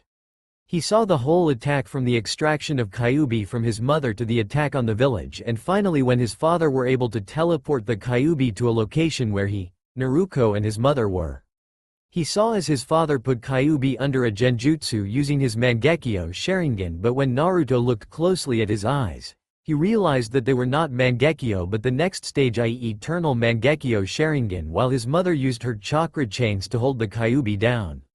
As Minato started the sealing ritual, Kyuubi broke off from the genjutsu and attacked him and his sisters, realizing that he was about to be sealed, while both of his parents used their bodies as shields to protect them.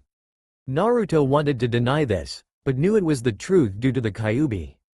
Next he saw his father complete the sealing ritual as what looked like chakra in the form of fox enter Naruto while he saw a spirit shaped in the form fox enter his infant body. As Naruto thought about the sealing, he realized that it really looked like the soul of the Kyuubi was sealed inside him, while the chakra was sealed under Naruto, but that wasn't a reason to abandon him. As he focused on the memory again, and saw a blonde woman healing his mother and father, while an old man with long white hair was talking. To prevent this from happening again, the guy just disappeared without a trace. It was as if he never came here in the first place. "We will be more prepared, but we have to take precaution," the old man said. "You're right, sensei. He infiltrated Konoha without anyone noticing and extracted the Kyuubi from my wife after she had given birth," Minato said as he held Naruto. "Wait, wouldn't that result in Kushina's death?" the blonde woman asked in surprise. "I was thinking the same thing, Tsunade, but for some reason here I am," Kushina said with a tired smile as she held Naruto. Maybe it was the way the masked guy extracted the Kyuubi out of her body. "Do you remember anything of that, Kushina?" the old man asked. "All I remember is pain, Jiraiya," Kushina said with a frown. "That's all. Just great," Jiraiya sighed and then turned to Minato. "This is bad, Minato. That man's attack was nearly flawless and he knew exactly what he was looking for. If his reasoning for attacking Konoha was its destruction, then he did a pretty good job in coming close. I know. He knew exactly where to go without being detected, and it's obvious now that his main objective was the Kyuubi," Minato said. "Something tells me he's not done with Konoha or us," Kushina said worriedly as she looked at her babies. "You always have a knack of attracting the worst kind of enemies, Minato," Tsunade said with shake of her head. "But I don't even know the guy," Minato protested. "Does it matter? You're the one who is well known around the elemental nations and that's all it takes," Tsunade said evenly. "You're right," Minato said sadly. "Oh Kami, our children were nearly killed," Kushina said. "That's not the only problem at this point," Minato said. "What are you talking about?" Tsunade said. "Notice a big red demon fox missing? I found a way to alter the Shikifu Jin in separating the Biju's soul from its very own chakra. I sealed the chakra into Naruto and the soul into Naruto. Theoretically the result should have been my death, but I think since I performed a different version of Shikifu Jin my life was spared," Minato said. "I knew you were a genius, but this? Even I have to admit I'm impressed," Jiraiya said in shock. "Are you sure that's what you did?" Kushina asked in concern. "I'm positive. I saw the soul and chakra separate from each other before sealing them into Naruto and Naruko," Minato said confidently. "My poor babies," Kushina said sadly. "Since I separated the two key aspects that make a Biju whole, then I don't think the Kyuubi can be extracted without both children being present when it happens," Minato said. "You mean you need both kids together to get the Kyuubi?" Tsunade asked. "Yes." Minato looked at his wife seriously. "That man might come back and try the same thing again. That could end badly for Naruto and Naruko. We can't stay here if that is the case. You want us to leave Konoha?" Kushina asked in surprise. "Yeah, it's the only way to protect the village and the children. That man could come after us for the children, and since he will need both kids to release the Kyuubi then. I hope you're not suggesting what I think you're suggesting," Kushina hissed suspiciously. "I'm sorry Kushina-koi, but we can't take both children with us." "No, I am not leaving any of my babies." "What the hell are you thinking, Minato-kun?" Kushina shouted angrily. "Hear me out. We won't be leaving anyone alone. Jiraiya and Tsunade can look after and train one while we groom the other," Minato said and shrunk as Kushina fixed him with a withering glare. "They are not objects to just experiment with. They're our children. Our children. Of all the ideas that you've come up with, Minato-kun, this is the worst." Minato's shoulders sagged. He began to see what she was talking about. He sighed. "You're right. We'll just have to figure out something else." "I support that idea," Jiraiya said. Everyone looked at the old man with wide eyes. "What?" Tsunade inquired warningly. "It's solid. Since Naruto and Naruko can't be near each other yet, then this is the best we can do. I think Naruto should stay. Don't start with that stupid prophecy garbage again," Kushina shouted angrily. "No, it's not that. I just think that it would be the right thing to do. I'm his godfather. It wouldn't hurt. To hell with that. It is absolutely ludicrous." You can't make such a huge decision based on a half-assed belief that the children must be separated or that man would not only find them but release the Kyuubi as well. Tsunade fumed. We can't take any chances. If we make a mistake it could possibly result in Naruto and Naruto getting killed. Jiraiya argued. Exactly what do you think would happen if that masked man came back and tried to take the Kyuubi from the child you left behind? It would still lead to the same result. Tsunade said. That's why we would be here. Minato and Kushina could protect Naruto and we could easily protect Naruto with the aid of Konoha. That man will not be a match for Tsunade. Jiraiya boasted. You're right, Sensei, and this way we can be assured that both kids will at least be safe and the Kyuubi cannot be freed. Minato said. I refuse. What the hell has gotten into you? Don't make me slap you, Minato. Kushina warned. Kushina Koi, we don't have much time to do this before people find out. It's the best that we can offer our kids at the moment. We won't be abandoning Naruto. He'll stay with Jiraiya and Tsunade. And we'll tell him all about you guys and what great parents you are, right Tsunadeheim? Jiraiya asked with a grin. This isn't right. This isn't right and you know it, Tsunade said seriously. We have little choice, Tsunade. Don't worry, he won't be in your care for too long. We'll be back for him when the time is right, Minato said. I can't leave him. Please Minato Koi, don't make leave him. I love him so much. Don't make me do this, Kushina pleaded as she looked at her son who was in her gentle embrace. Sochi-kun, I'm sorry Kushina Koi, but we have to. We'll be back for him soon enough and we'll be a family again. I promise, Minato said with conviction. I just can't. He's my Sochi. Can't you see you're making this painful for me? Kushina looked at her husband with a sorrowful gaze. Minato's eyes softened. He understood what she was going through. It was really tough decision to make. He would never grow with us. He would never have that type of childhood that kids need. Can you really expect this to go in our favor? What if he grows to hate the parents that left him behind? I just can't deal with that. If you're so insistent in leaving for the safety of our kids and the village then let me stay with him in Konoha, Kushina said. I would love that more than anything Kushina-chan, but Naruto will need you, Minato said. What do you mean? Kushina said. She only has the chakra of the Kyuubi. It's malevolent and malicious, adding to the fact that it does not have a soul and it will remain aimless with no focal point, then Naruto could lose herself to the chakra indefinitely, Minato said.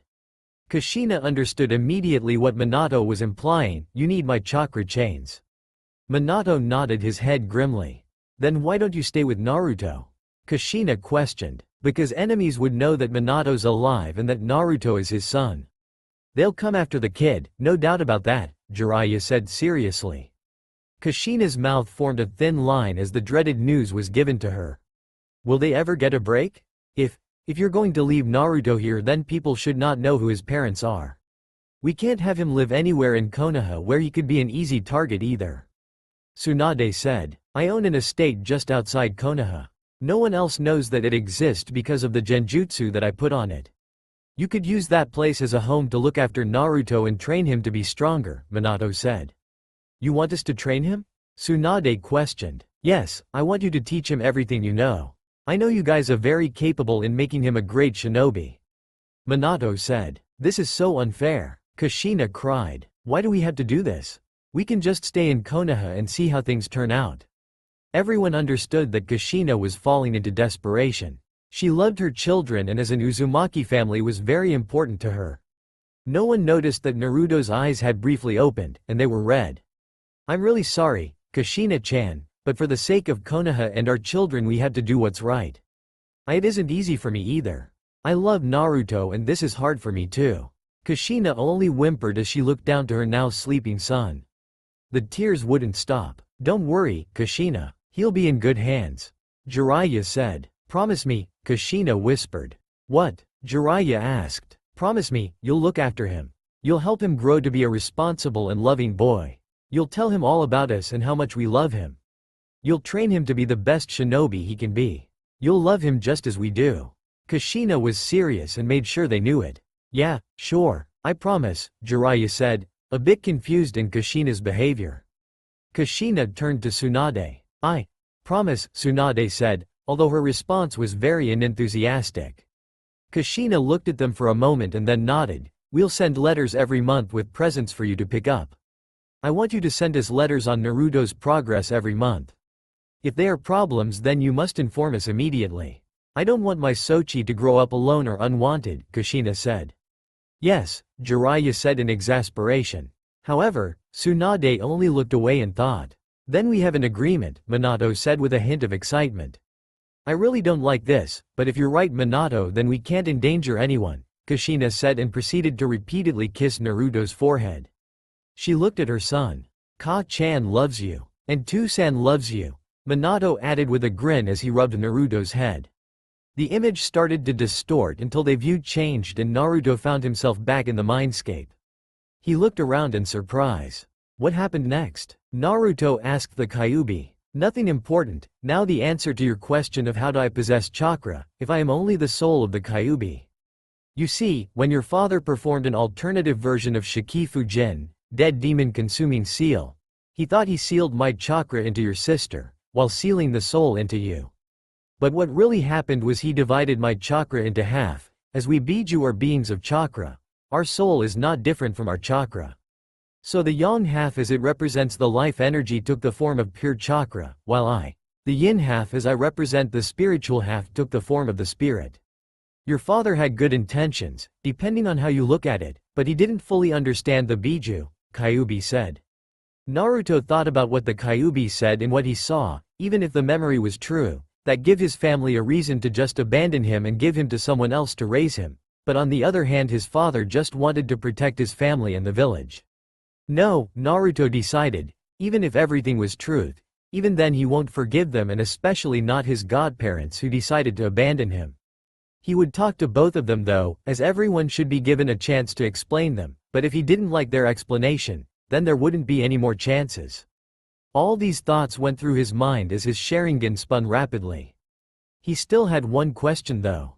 Why did you show me all these memories? What do you gain from it? Asked Naruto.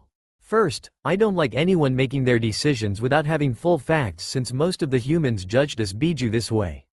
Second, I am composed of yin chakra. I am more cooperative, but it doesn't mean I fully trust humans.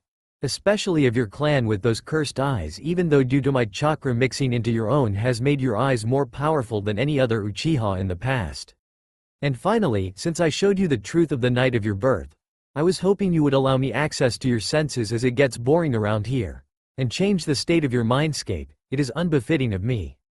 Kyuubi explained. Naruto thought about it, and was in favor of allowing the Kyuubi access and change the state of his mindscape, as even he didn't like his mindscape as a sewer, but he still had some questions.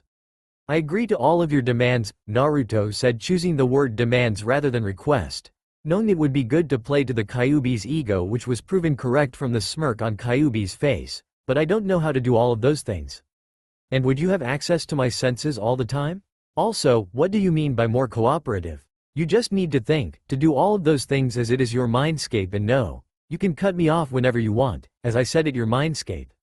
Finally, I am more cooperative than my other half, my yang chakra, as it more dominant of us too. I kind of feel bad for your sister, but this is what your father chose. Kyuubi said. Naruto then left his mindscape after making the appropriate changes, making his mindscape represent the forest around Konoha, and giving Kyuubi access to his senses. He knew as soon as he woke up he would have to talk to Kushina about it. Kyuubi became comfortable to his new surroundings, which were much better than the sewer as he started at place Naruto was at before going to sleep. Next morning, as soon as Naruto woke up, he knew he had to talk to Kushina about what he learned. So as soon as he was done with his morning routine, he went outside the room. He saw Naruto seating on the sofa reading a scroll. As soon as Naruto saw Naruto, she smiled towards him. Good morning, Ni-san, Naruto greeted. Morning, Naruto. What time is it? Naruto said. It is still pretty early in the morning. Tazuna is going to leave for the bridge in the afternoon. Ka-san said we will be accompanying her for his protection while Kakashi-sensei protects Tsunami and Inari, as Ka-san suspects Gato might target them. Kakashi-sensei will also train Sakura and Sasuke today. Naruto nodded at that information and was about to ask Naruto about Kushina, but before he could.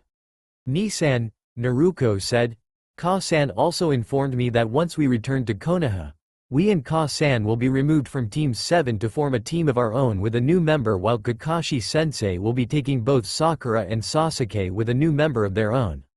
Naruto just nodded at that information and then asked, Naruto, do you know where Kushina-sensei is?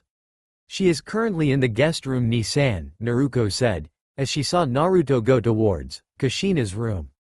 Ni-san, where are you going? Sakura and Sasuke are training outside, we could join them. Naruto suggested. Not right now, I need to talk to Kushina-sensei, Naruto said. Will you tell me? Naruto asked cautiously, knowing her relationship with Naruto was rocky at best.